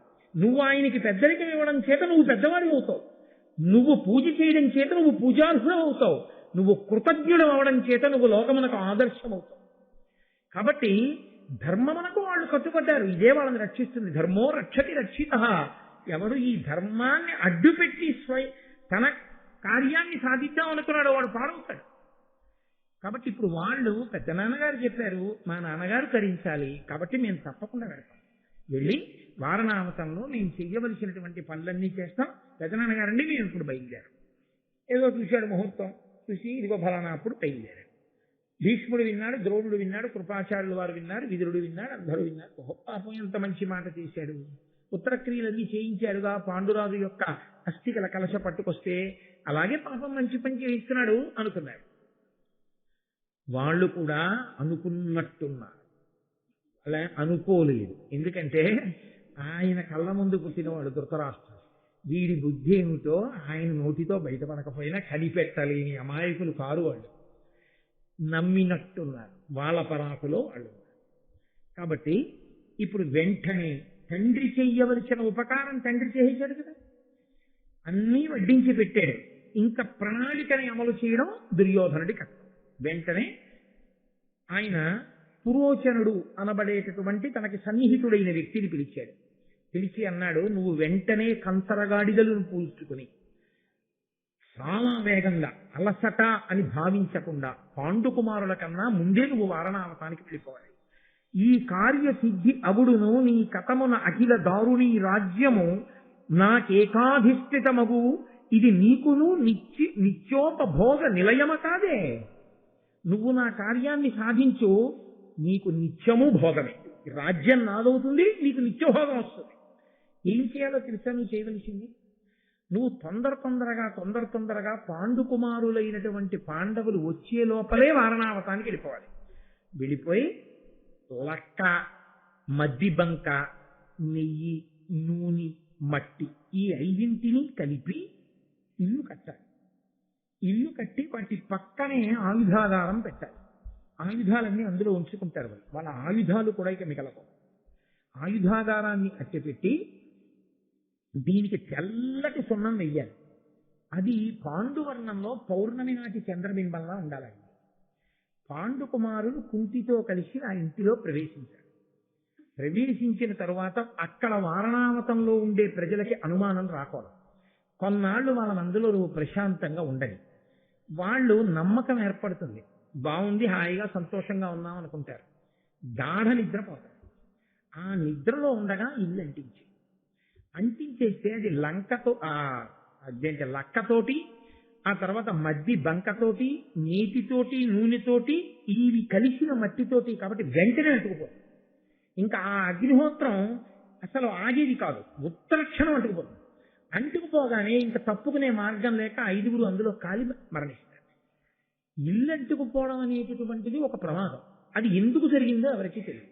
వార్త ఒక్కటే ఇక్కడికి వస్తుంది, పాండవులు కుంతీ సహితులై మరణించారు. అందరూ ఏడుస్తారు, అంతకన్నా ముందు మీరు అయిపోతుంది. ఇది నువ్వు సాధించి పెట్టాలి. కాబట్టి ముందు వెళ్ళి అటువంటి ఇల్లు నిర్మాణం చేయి. ఆయన గబగబా బయలుదేరాడు. ఆ పురోచనుడు అక్కడికి వెళ్ళాడు. వారణావతంలో అటువంటి ఇల్లు ఒకదాన్ని నిర్మాణం చేసేసాడు. పాండవులు పెద్దనాయన గారి ఆజ్ఞ ప్రకారంగా బయలుదేరి రథాల్లో వెడుతున్నారు. ఆ హస్తినాపురంలో ఉన్న వాళ్ళు అనుకున్నారు, పాండురాజు గారి ప్రతిరూపమైనటువంటి ఈ 5 పాండవులు ఇక్కడ ఉన్న కారణం చేత నిత్యం మనం అందరం ఎంతో సంతోషిస్తున్నాం. ధర్మరాజు యువరాజు అయ్యాడు. అకస్మాత్తుగా 5 కుంతీ సహితులై వారణావతానికి వెళ్లి ఉండవలసిన అవసరం ఉంది. ఇందులో దుర్యోధనుడి దుర్బుద్ధి లేదు కదా అనుకున్నాడు. దాస్తే మాత్రం దాగుతుందండి. ఆయన అన్నాడు, నాకు మంచి పేరు రావడానికి ఈ మధ్య దానాలు బాగా చేస్తున్నాను నాన్నగారు అన్నాడు. దొంగ దానాలు చేస్తే ప్రజలకి తెలియదు. ఎవడు త్రికరణ సిద్ధిగా నిష్కాపట్యంగా చేస్తారో, ఎవడు దానం చేసి ఆ తర్వాత ఏదో దృష్టిలో పెట్టుకుని దానం చేస్తుంటాడో కనిపెట్టలేదంత అమాయకుల ప్రజలు. కాబట్టి ఇప్పుడు బయలుదేరితే విదురుడు కొంత దూరం వీళ్లతో పాటుగా వచ్చి ధర్మరాజు గారితో ఎవరికీ అర్థం కాని రీతిలో మాట్లాడారు. అదో చమత్కారం. కొంతమంది మాట్లాడతారు. ఆ మాట్లాడిన మాటలు ఏమిటో ఆ మాట్లాడిన వాడికి తెలుస్తుంది, ఆ మాటలు విన్నవాడికి తెలుస్తుంది. ఆ పక్కనే కూర్చున్నా ఏమీ తెలియదు. ఏమైంది నేను అనుకున్నది, వెళ్ళానండి, కనబడ్డాడు ఆయన, కలిశాడు, నేను పంపించానని చెప్పావా? అయ్యో మీరు పంపించారని చెప్పగానే ఎంత సంతోషపడిపోయాడోనండి. తప్పకుండా చేసేస్తానన్నాడు. మీరు అనుకున్న దానికన్నా ముందే చేస్తాను. చాలా సంతోషం, ఎందుకైనా మంచిది, ఇంకోసారి ఇది కలు, తప్పకుండా నేను కలిసి మళ్ళీ మీతో మాట్లాడతానన్నాడు. ఇది విన్నాడు పక్కవాడు. ఏమైనా అర్థమైందా? ఈయన ఎందుకు పంపాడో, ఆయన ఎవరి దగ్గరికి వెళ్ళాడో, ఆయన ఏం మాట్లాడాడో, ఆయన ఏం చేస్తా అన్నాడో, ఎప్పట్లోపల చేస్తా అన్నాడో, ఎప్పట్లోపల చెయ్యాలో, మళ్ళీ ఈయన ఎవరి దగ్గరికి వెళ్ళాలో, ఎప్పుడు వెళ్ళాలో ఏమైనా అర్థమైందా? ఏమీ అర్థం అవ్వదు. కొందరి మాట తీరు అంత చమత్కారంగా ఉంటుంది. కొంతమంది వాళ్ళే ప్రశ్న చేసుకుని వాళ్ళే జవాబు చెప్తారు. నాకు ఆ విశాఖపట్నంలో ఒక కుటుంబంతో పరిచయం ఉండేది. ఏంటంటే ఇలా వచ్చారు, ఎప్పుడు రాడు మా ఇంటికి, ఇలాంటి వారు ఇలా వచ్చారు. అవును పాపం మీకు ఖాళీ ఏముంటుందండి, నిజమే పాపం, ఏదో ఎప్పుడూ ఇబ్బందిలో ఉంటారు, ఏం వస్తారు, మీ అమ్మగారు వాళ్ళు అందరూ బాగుంది, ఎందుకు బాగుండరు మీ అమ్మగారు, మీ అందరూ భక్తి కలిగిన సంతోషంగా ఆవిడే ప్రశ్న ఆవిడే జవాబు. 20 నిమిషాలు ఆవిడ మాట్లాడాక నేను వెళ్ళొస్తానని అన్న తర్వాత ఆవిడ పాపం మీరు ఎక్కడ కూర్చోడానికి ఎక్కడ చాలా సంతోషం ఈ విషయాలు చెప్పారనే. ఈ విషయాలు నేనేం చెప్పాను? ఆవిడే ప్రశ్న వేసుకుని ఆవిడే చెప్పేసి అలా ఒక్కొక్క తీరు. మీరు శబ్దం ఉందా అయినేది ఉండదు. ఎందుకంటే వాళ్ళకి ఆ ధోరణి. వాళ్ళు చెప్పారే చెప్తారు తప్ప మీరు చెప్పేది వాళ్ళు వినరు అసలు. మీరు ఒకవేళ నేనండి బస్సు ఆ బస్సు అంటే గుర్తొచ్చింది, మొన్న ఏమైందో తెలుసా అని చెప్పి అయ్యి బాబు అది అయ్యేటప్పటికే మీకు ఇలా 10 మాటలు చూసి సరే అయిపోయింది కానండి ఏం లేదు మా నాన్నగారు, మీ నాన్నగారు అంటే గుర్తొచ్చింది అయ్యో అని మళ్ళీ ఏదో చెప్తున్నారు. ఆఖరికి విసిగెత్తి మా తమ్ముడు పంపిస్తానులేండి అని మీరు వెళ్ళిపోవాలి. ఒక్కొక్కరి మాట తీరు ఒక్కొక్కటి. అందులో విదురుడు చాలా చమత్కారి, మహానుభావుడు, గొప్ప ధర్మం తెలుసున్నవాడు. ఎవ్వరికీ తెలియని విషయాన్ని వ్యూహరచన చేశానని దుర్యోధనుడు అనుకుంటున్నాడు. ఎవ్వరికీ తెలియకుండా వాడు ఏది చేస్తుంటాడో అది ఆయన కనిపెట్టి వాడు ఇది చెయ్యడానికి బహుశా ప్రణాళిక వేసి ఉంటాడు. వేసిన ప్రణాళికలో ప్రమాదము ఈ 2 రూపాల్లో ఉంటుంది. అందుకని ఈ 2 విషయంలో యామరకుండా ఉండని చెప్పారు, ఎవరికీ అర్థం కాకుండా చెప్పారు. అది ఏం చెప్పారంటే అగ్ని విషయంలో విషం విషయంలో జాగ్రత్తగా ఉండు ధర్మరాజా అని చెప్పాడు. నువ్వు ఉండడం కాదు, మిగిలిన తమ్ముళ్ళు అమ్మని కూడా జాగ్రత్త, ఈ 2టితో జాగ్రత్తగా ఉండు. దుర్యోధనుడు నిన్నేం ఉత్తినే పంపలేదని చెప్పాడు. అది ఇంత ప్రకటనంగా అర్థమయ్యేటట్టు చెప్పలేదు, ఏదో మాట్లాడినట్టుంది ఆ మాట తీరు. కానీ విదురుడు అనవసరంగా మాట్లాడ్డాడు. విదురుడు వచ్చి మాట్లాడుతున్నాడంటే గ్రహించవలసిన సారం ఉంది.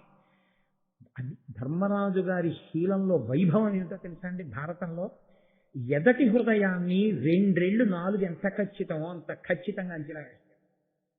అది ఆయన శక్తి. ధర్మరాజు గారు అంత ఖచ్చితంగా అంచనా కడతాడు. ధర్మరాజు గారు అమాయకుడు కాడు భారతంలో, మీరు అది గుర్తుపెట్టుకోవాలి.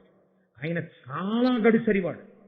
ఆయన ఎదుటి వారి మనస్తత్వాన్ని లెక్క కట్టడంలో ధర్మరాజు తర్వాతే. కానీ ధర్మమునకు పట్టుబడదు అంతే తప్ప మోసము కాపత్యమో ఆయన దగ్గర ఉండవు. ఆయనకు ఉండే గొప్పతనం అయింది. విదురుడు మాట్లాడుతున్నాడు తనతో పాటు వచ్చి, ఏదో ఉంది. విదురుడు మాట్లాడుతున్నాడంటే తన అభ్యున్నతిని కోరేవాడు, మహానుభావుడు, గొప్ప ధర్మమూర్తి. ఏం మాట్లాడుతున్నాడని చాలా జాగ్రత్తగా విన్నాడు. కుంతి వింటాడు, పాండవులు వింటున్నారు. వాళ్ళకేమీ అర్థం కాలేదు. వెళ్ళినప్పుడు జాగ్రత్తగా ఉండండి. మనం అక్కడికి వెళ్ళాం కదా, ఇంకా అదే పనిగా తిరుగుతూ ఉండకండి. ఓ వేటాడుతుండడం, ఇంటికి వచ్చి ఓ తినేస్తుండడం, అది తినేయడం ఇది తినేయడం చేసేయకండి. ఏది పడితే తినేసి ఎందులోనైనా ఉండకూడదు ఏదైనా ఉంటే నీకే కాదు అందరికీ ఉపద్రవం వస్తుంది. ఆ విషయం కలిసిపోతుంటుంది. ఒకసారి జాగ్రత్తగా ఉంటుండండి. ఏదో పిచ్చి మాటల్లో మాట్లాడేస్తుంది. విషము వలన అగ్ని వలన ప్రమాదం ఉండే అవకాశం ఉందని చెప్తున్నాడు. ఇందులో పసిగట్టాడు ధర్మరాజు. కుంతీదేవికి అనుమానం వచ్చింది. ఆవిడంది ధర్మరాజుని పిలిచి, ఇన్ని మాట్లాడి వెళ్ళిపోయాడు కదా విదురుడు, నాకేం అర్థం కాలేదు, ఏం మాట్లాడాడు, నీకేమైనా అర్థమైందా ఇవాళ ఆయన మాట్లాడింది?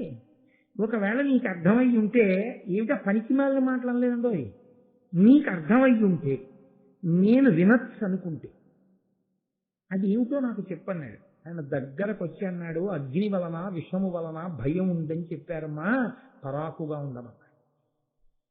ఎంత ధర్మమూర్తో చూడండి. ఏ విదురుడికి తెలియకుండా అక్కడికి తీసుకెళ్లి చంపాలనుకున్నాడో, ఈ భీష్మద్రోణులకు తెలియకూడదనుకున్నాడో అది విదురుడు పసిగట్టాడు. అంతటి మహాబుద్ధిమంతులు ఆ రోజుల్లో. కాబట్టి వెళ్ళిపోయారు. వెళ్ళిపోయిన తర్వాత వారు తాత్కాలికంగా వేరొక ఇంట్లో ఉన్నారు. వీరి కొరకు నిర్మింపబడినటువంటి విడిది ప్రవేశం చేస్తే అక్కడే ఉండాలి చాలా కాలం. కాబట్టి చాలా కాలం అక్కడ ఉండవలసిన ఇల్లు కాబట్టి ఒక సుముహూర్తం చూసుకుని అందులోకి వెళ్ళారు. బ్రాహ్మణులను తీసుకొచ్చి పుణ్యాహవాచనం చేయించి ఓ కొబ్బరికాయ కొట్టుకుని గుమ్మం దాటి ఆ ఇంట్లోకి వెళ్ళారు. లాక్షాగృహంలోకి, ఆ లక్కతో కట్టబడినటువంటి ఇంట్లోకి వెళ్ళగానే అబ్బా చాలా బాగుంది ఇల్లు, ఎక్కడా లక్కతో కట్టినట్టు తెలియదు. ఎందుకంటే పైన జాగ్రత్తగా సున్నం వేయించారు. లోపలికి వెళ్ళగానే ధర్మరాజు గారు భీముణ్ణి దగ్గరికి పిలిచి చెవిలో అన్నాడు, ఈ గృహ పుజ్యంబులు లాక్షాగర్భములు ఆద్య తైల గంధులు మరి శాస్త్రాగార సమీపము మాయాగృహమగునిది అవశ్యం అగ్నేయంబై. భీమా ఈ ఇంటిని కట్టినప్పుడు మట్టితో, మద్ది బంకతో, లక్కతో, నూనెతో, నీటితో కట్టారు. కాబట్టి ఈ ఇంటికి పక్కనే ఆయుధాగారాన్ని పెట్టారు. ఈ ఇంట ఎక్కడైనా నిప్పు రవ్వ తగిలితే ఈ ఇల్లంతా వెంటనే కాలిపోతుంది. కాబట్టి ఈ ఇంట అగ్నిహోత్రంలో మనని కాల్చడానికే ఈ ఇల్లు నిర్మించారు. నువ్వు చాలా జాగ్రత్తగా గోడ దగ్గరికి వెళ్ళి పరికిస్తే నీటి వాసన వస్తోంది గమనించు. కాబట్టి అగ్ని ప్రమాదం ఉంది, మనకి పొంచి ఉంది, ఇదే విదురుడు హెచ్చరించాడు అన్నాడు. అంటే భీముడు అన్నాడు, దిక్కుమాల దుర్యోధనుడు అన్ని ఇలాంటి పనులే చేస్తాడన్నయ్యా, అసలు మనం ఈ ఇంట్లోకి రాకముందు ఎక్కడున్నామో అక్కడికి వెళ్ళిపోయి ఈ ఇంటికి రాత్రి మనమే నిప్పెట్టేద్దాం అంటే అది ధర్మరాజు. ఆయన ఏమన్నాడో తెలియదు, బలం భీముడిది, ధార్మికమైన ఆలోచన ధర్మరాజు నడిపిస్తాడు. వీళ్ళు వశవర్తులు అవుతారు ఆ ధర్మానికి, అక్కడుండి విజయం అంతా. ఆయన అన్నాడు, ఇది ఎవరు కట్టించారు? మనకి విడిది అని ధృతరాష్ట్ర మహారాజు కట్టించాడు. ధృతరాష్ట్రుడు ఎవడు? మన పెదనాన్న. మన పెదనాన్నగారి పట్ల మనం గౌరవంతో ఉంటామన్న మన ధర్మానికి కదా తాతగారైన భీష్ముడు, గురువైన ద్రోణుడు, కృపుడు, పెదనాన్నగారైనటువంటి ఆ విదురుడు, ఆ పినతండ్రి గారైనటువంటి విదురుడు మొదలైన వాళ్ళు మనల్ని గౌరవిస్తారు. ఇప్పుడు మనం ఈ ఇంట్లోకి వచ్చి మళ్ళీ వెంటనే బయటికి వెళ్ళిపోయి ఈ ఇల్లు ఇవాళ రాత్రి కాల్ చేస్తే తిరిగి ఎటొస్తుంది? అంటే మేము కట్టించిన ఇంట్లో ఏదో ఉందని వాళ్లే కాల్చేశారు ఏ ఆగ్నేయాస్త్రం వేసి. మా మీద నింద మోపాలనుకుంటున్నారని ప్రచారం చేస్తే మన వంశంలో అంతఃపురంలో పెద్ద కలతకి దారి తీస్తుంది. పెద్దలు చిన్నబుచ్చుకోరు భీష్మాదులు, ఏమిటి ఇలా దెబ్బలాడుకుంటున్నారని. కాబట్టి మనం ఇక్కడే ఉండాలి, మనం యామరపాటుతో ఉన్నట్టు ఉండాలి, కానీ పరాకుగా ఉండాలి. పగలింట్లో ఇక్కడ ఉండకూడదు, పగలంతా వేటాడడానికి వెళ్ళిపోవాలి, రాత్రి తిరిగి రావాలి. మనం నిద్రపోతున్నామని వాళ్ళు అనుకోవాలి. మనం నిద్రపోతున్నట్లు ఉంటూ అత్యంత పరాకుగా మన జాగ్రత్తలో మనం ఉండాలి. ఎవరైనా నిప్పంటిస్తారేమో చూసుకుంటున్నారు. అంటే వాళ్ళు నిద్రపోయింది ఏమైనా ఉందా ఇంకా ఇంట్లో? పగలంతా అసలు ఆ ఇంట్లో ఉండకుండా వెళ్ళిపోయేవారు. వేళకి బాగా చీకటి పడిన తర్వాత ఇంటికి వచ్చారు. దీని మీద పురోచనుడు చేసిన ఆలోచన ఏమిటో తెలుసా అండి? ఒకవేళ కుంతి పాండవులు కలిసి ఆ ఇంట్లో ఏం మాట్లాడుకుంటున్నారో తెలుసుకోవడానికి, కుంతీదేవికి ఉపకారం చేయడానికి, ఉపచారం చేయడానికి పెట్టినట్లుగా 5 కొడుకుల తల్లి అయినటువంటి ఒక బోయవనితని ఆ ఇంట్లో పెట్టాడు. ఆవిడ కూడా ఆ ఇంట్లోనే పరిచారిక కాబట్టి పడుకుంటుండేది. ఆవిడ పని ఏమిటంటే కుంతీదేవితో వీళ్ళ 5 ఏం మాట్లాడుతున్నా, వీళ్ళ 5లో వీళ్ళేం మాట్లాడుకుంటున్నా ఆవిడ వినేది. విని పురోచరుడికి చెప్తుంటారు. అంటే వీళ్ళేమైనా అనుమాన పడుతున్నారా, సరిగా పడుకుంటున్నారా, ఏమైనా అనుమానంతో జాగ్రత్తగా ఉంటున్నారా, అన్నీ ఆవిడ కనిపెట్టాలి. కాబట్టి ఆవిడ కనిపెట్టినప్పుడు ఆవిడ కనిపెట్టగలిగిన ప్రజ్ఞకి దొరకనంత జాగ్రత్తగా వాళ్ళు కాపాడుకుంటూ పాండవులు జాగ్రత్త పడుతున్నారు. పడుకోకుండా ఉంటున్నారు. పడుకోకుండా ఉండడం చాలా కష్టం వస్తుందండి. బాగా అలసిపోయి ఇచ్చిన తర్వాత ఉత్తిగా అలా కళ్ళు ముద్దామన్నారంటే ఏమైనా అయిపోతుంది. తెల్లారేరు నిద్రపట్టే ఇచ్చంతే. మీరు చెప్పలేరు ఎంత జాగ్రత్తగా ఉండాలి. ఆవిడ చూస్తూ ఉంటుందని వీళ్ళకి తెలుసు. కాబట్టి కొంతకాలం గడచింది. ఈలోగా విదురుడికి నిర్ధారణ అయిపోయిందట. ఆయన కనిపెట్టేశాడు. లాక్షాగృహ నిర్మాణం జరిగింది, అందులో పాండవుల్ని కుంతితో కాల్చేయబోతున్నారు అని. ఆయన ఒక కనకుణ్ణి పంపించాడు. కనకుడు అంటే గొప్పులు తవ్వగలిగినటువంటి వాడు. పంపించి ఆయన రహస్యంగా ధర్మరాజు గారి దగ్గరికి వచ్చాడు. అయ్యా, ఏదో ఒక రోజు రాత్రి ఇల్లు అంటిస్తారు, అసలు మీరు బయటికి వెళ్ళడానికి అవకాశం ఉండదు. కాబట్టి నన్ను విదురుడు పంపాడు, నేను ఇక్కడి నుంచి సొరంగం తవ్వుతాను. సొరంగం అంటే అంత తేలిగ్గా ఏమి ఉండదు, నడవడానికి దానికి కటిక చీకటి. మీరు ఈ ఇల్లు ఎప్పుడు అంటింపబడుతుందో అప్పుడు కుంతీదేవితో సహితంగా మీ అందరూ కూడా సొరంగ మార్గంలో జాగ్రత్తగా అరణ్యంలోకి వెళ్ళిపోవాలి. వారణావతంలో ఎక్కడా కనపడకూడదు. కాబట్టి అరణ్యంలోకి సొరంగం వెళ్ళిపోయేటట్టుగా నేను చాలా వేగంగా తవ్వేస్తాను సొరంగాన్ని, మీరు ఆపద వచ్చినప్పుడు అందులోంచి వెళ్ళిపోండి అని చెప్పాడు. అలాగేనన్నాడు. ఆయన ప్రతిరోజు తవ్వి అరణ్యం వరకు సొరంగాన్ని తవ్వేశాడు. తవ్వేసిన తరువాత ఒకానొక రోజున ఫాల్గుణ మాసంలో కృష్ణపక్ష చతుర్దశి తిథి వచ్చింది. బాగా చీకటిగా ఉంది. ఆ రోజున విశేషమైనటువంటి పూజ. ఆ పూజ జరిగినటువంటి కారణం చేత నైవేద్యాన్ని అందరికీ కూడా బ్రాహ్మణులకి వాళ్ళకి సమారాధన చేసింది కుంతీదేవి. చక్కగా మృష్ణాన్న భోజనం చేసి అందరూ ఆశీర్వచనం చేసి వెళ్ళిపోయారు. ఈ బోయవనిత ఆమె యొక్క 5 కుమారులు కూడా శుభ్రంగా అన్నమంతా తినేసి మధుర పదార్థాలను ఆ కళ్ళు తాగేశారు. ఆ కళ్ళు తాగడంలో వాళ్ళు ఒళ్ళు మరిచి నిద్రపోతున్నారు. ఆ బోయవనిత 5 కుమారులు. పురోచనుడు ముహూర్త నిర్ణయం చేసుకుంటున్నాడు, ఆ ఇల్లు కాల్చేద్దాం. ఆయన కూడా పక్కనే పడుకున్నాడు ఆ లక్షాగృహంలో, అనుమానం రాకూడదు. ధర్మరాజు గారు అన్నాడు, ఇంకింతకన్నా ఇక్కడ మనం ఉండకూడదు. భీమసేన బాగా చీకటి పడింది, మంచి నిద్రలో ఉన్నారు పాండవులు, కుంతి, అందరినీ నిద్ర లేపాడు. హఠాత్తుగా నిద్రలేచి అలవాటు లేని సొరంగంలో నడవడం అంత తేలికైన విషయం కాదు. ఈ రోజు రాత్రే మనం వెళ్ళిపోవాలి సొరంగంలోంచి, కాబట్టి నేను సొరంగంలోకి వెళ్ళగానే నిప్పు పెట్టి నువ్వు కూడా సొరంగంలోకి వచ్చేయాలి. కుంతీదేవిని తీసుకెళ్లి 9 పాండవులు లోపలికి వెళ్ళారు. భీమసేనుడు ఆ లక్క ఇంటికి నిప్పు పెట్టాడు ఆయుధాగారంతో కలిపి. అది నెయ్యి, నూనె, ఆ మద్ది బంక, లక్క, ఇవి ఎంతలో అంటుకుంటాయండి, ఇల్లు వెంటనే అంటేస్తుంది. అంతే. భీముడు సొరంగంలోకి వెళ్ళాడు. తీరా సొరంగంలోకి వెళ్ళాక కుంతి నడవలేకపోయింది. ఎందుచేత అంటే గాఢ నిద్రలో లేచింది. ఆవిడేం సామాన్యమైన వనిత, మహాతల్లి, పాండురాజు గారి యొక్క భార్య, మహారాజ్ఞి. ఆవిడ కర్మ, ఆవిడ నడవలేకపోయింది. అర్జునుడంతటి వాడు తడబడిపోయాడు, అడుగులు పడలేదు. అటువంటి స్థితిలో నిజంగా భీమసేనుడు కారణజన్ముడండి, వాయుపుత్రుడు. నమస్తే వాయు త్వమేవ ప్రత్యక్షం బ్రహ్మాసి అని కదా, అది ఊపిరి పోస్తాడు మహానుభావుడు ఆ వాయుదేవుడు. ఎక్కడ ధర్మం ఉందో, ఎక్కడ దేవతానుగ్రహం ఉందో అక్కడ రక్షణ ఏదో ఒక రూపంలో ప్రసరిస్తుంది. కాబట్టే విదురుడు అంత జాగ్రత్త పడి అక్కడి నుంచి కనకుణ్ణి పంపాడు. కనకుణ్ణి పంపకపోయి ఉంటే విదురుడు, నేను చెప్పాను కదా వాళ్ళు యామరపాట్లో ఉంటారులే అనుకుని ఉంటే, నిజంగా కానీ పురోచనుడు ఆ ఇంటిని అంటించేస్తే తప్పుకోవడం వాళ్ళకి సాధ్యం. అటువంటి ఇంటికి కనకుణ్ణి విదురుడు పంపి సొరంగం తవ్వుతున్నాడన్న విషయం కట్టిన పురోచనుడు కూడా తెలియదు, ఆ ఇంట్లో ఉన్న భోయకాంతులు తెలియదు. అంత జాగ్రత్తగా తెలిసాడు. కాబట్టి వీళ్ళే ఇంటి నిప్పు పెట్టి వెళ్ళిపోయారు. చూడండి, ఆపద నుంచి తప్పుకోవడం, మనకి రాబోయే కష్టానికి ముందే విరుగుడు కనపడడం, పరమేశ్వరానుగ్రహం ఎక్కడుంటుందో అక్కడ అలా కలిసి వస్తుంది. కలిసి వచ్చి ఆపద నుంచి తప్పుకుంటాడు. ఎక్కడ పరమేశ్వరానుగ్రహం ఉండదో, ఎక్కడ ధర్మం ఉండదో, ధర్మము లేని చోట ఈశ్వరానుగ్రహం ఉండదు. అక్కడ రక్షింపబడే అవకాశం ఉన్నా కూడా తలుపులు మూసుకుపోయి ఆ మాట మీకు ఆ సమయానికి చెవిన పడకుండా అయిపోతుంది. అదే ఆ ఒక్క మాట వినుంటే చచ్చిపోయి ఉండేవాడు కాదండి. అదేమి ప్రారంభం, ఆ ఒక్క ఫోనే రిసీవ్ చేసుకోలేదు.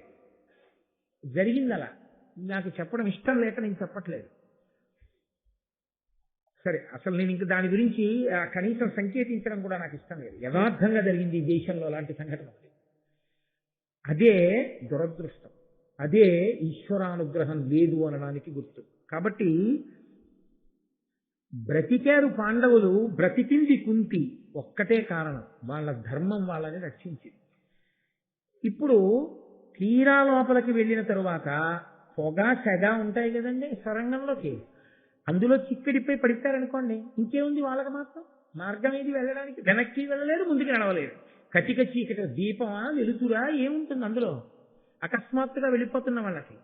కడునిద్రగానక తొడరుచు వడిగొని నడవంగ నేరక తడయుచున్న నిరిగి చెచ్చెర తల్లి అరకట నిడి ధర్మసుత విజయుల తన వితత బాహు యమలంబు నెక్కించి యముల ముత్సంగంబులెక్కించుకొని భీముడక్కజముగ నరిగెడు రయమున తరులు సాల్వడి మ్రొగ్గ పదఘట్టనంబుల చదిసి రాలు నురుముగాద ఇట్లు నిరయంగా తత్వంబు మెరసి రాతిరెల్ల నొరక పవన తనయుడరిగే పవలు తనినట్లు చీకటి ఎనక ముండ్లు గండ్లు ననక తెరలు. ఆ గబగబా నడవలేక పడిపోతున్నటువంటి కుంతీదేవిని ఎత్తుకొని ఇలా మెడల మీద వేసుకున్నాడు. ఏదో ఉత్తరీయాన్ని ఇలా తీసి ఇలా వేసేసుకుంటారు చూశారు, అలా కుంతీదేవిని తీసి ఇలా మెడ మీద వేసేసుకున్నాడు. ధర్మరాజు గారిని అర్జునుణ్ణి తీసుకుని 2 భుజాల మీద ఎక్కించేసుకున్నాడు. నకులుణ్ణి సహదేవుణ్ణి 2 చేతులతో ఎత్తుకుని తన ఒళ్ళో కూర్చోపెట్టుకున్నట్టుగా పట్టుకుని ఎంత వేగంగా వెళ్ళిపోయాడంటే, ఆ కటిక చీకట్లో ఆ సొరంగంలో ఆయన వెడుతూ ఉంటే ఆయన శరీరపు రాపిడికి కొమ్మలు విరిగి పడిపోయి ఆయన పదఘట్టనలకి శిలలు పిండైపోతుండగా అత్యంత వేగంతో పగటిపూట అనాయాసంగా నడిచి వెళ్ళిపోయిన వాడు వెళ్ళిపోయినట్టుగా సొరంగ మార్గంలో చాలా తొందరగా అరణ్యానికి చేర్చేశాడు. ఇంతటి బాహుబలం. మహానుభావుడు ఈశ్వరుడు అటువంటి స్థితిని ఏర్పాటు చేశాడు.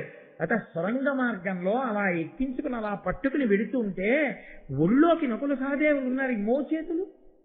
అందులో మోచేయి కొట్టుకుందనుకోండి అలా ఇలా ఉంటుంది, ఆ సొరంగం విశాలంగా తవ్వుతారేంటి. అది మోచేతులకు కొట్టుకుంటుంటే ఎంతసేపు తీసుకెళ్ళగలడు. కానీ ఆయన బలం అటువంటిది. అందుకే పుట్టగానే శిలలు భిన్నమైపోయాయి. ఆయన మోచేతుల బొరిపిడికి శిలలు గుండలైపోయి కింద పడిపోయి, ఆయన పగటిపూట వెళ్ళినట్టు నడిచి వెళ్ళిపోతుంటే ముళ్ళు రాళ్ళు ఇవన్నీ పిండైపోయి, చెట్ల కొమ్మలు విరిగిపోయి, అంత వేగంగా కటిక చీకట్లో గంగానది దక్షిణ తీరానికి తీసుకెళ్లి ఈ 5గురిని ఆమరునాటి సాయంకాలం వరకు నడిచాడండి మహానుభావుడు. ఏ సామాన్యమైన నడక నడిచారనుకుంటున్నారా? అమ్మయ్యా బతికాం 5గురం తల్లి అని వీళ్ళని ఇంత ఎత్తుకుని తీసుకొస్తే వాళ్ళు బదిలిపోయారు. ఆ కుదుపులు ఎత్తుకు తీసుకొచ్చిన వాడు సంతోషంగా ఉంది. అది భీమబలం అంటే. పరమేశ్వరుడు ఎంత గొప్ప స్థితిని, ఎక్కడ ధర్మం ఉందో అక్కడ ఇవన్నీ ఉంటాయండి. ధర్మం ఒక్కటే. అందుకే సమస్త వాంగ్మయము యొక్క ప్రయోజనం ఒక్కటే. ధర్మాన్ని పట్టుకో, ధర్మాన్ని పట్టుకో, ధర్మాన్ని పట్టుకో. నువ్వు ధర్మాన్ని ఒక్కదాన్ని పట్టుకో, నీకు అన్నీ కలుగుతాయి. నువ్వు ధర్మాన్ని ఒక్కదాన్ని విస్మరించి ఏవి పట్టుకో నిన్ను రక్షించవు.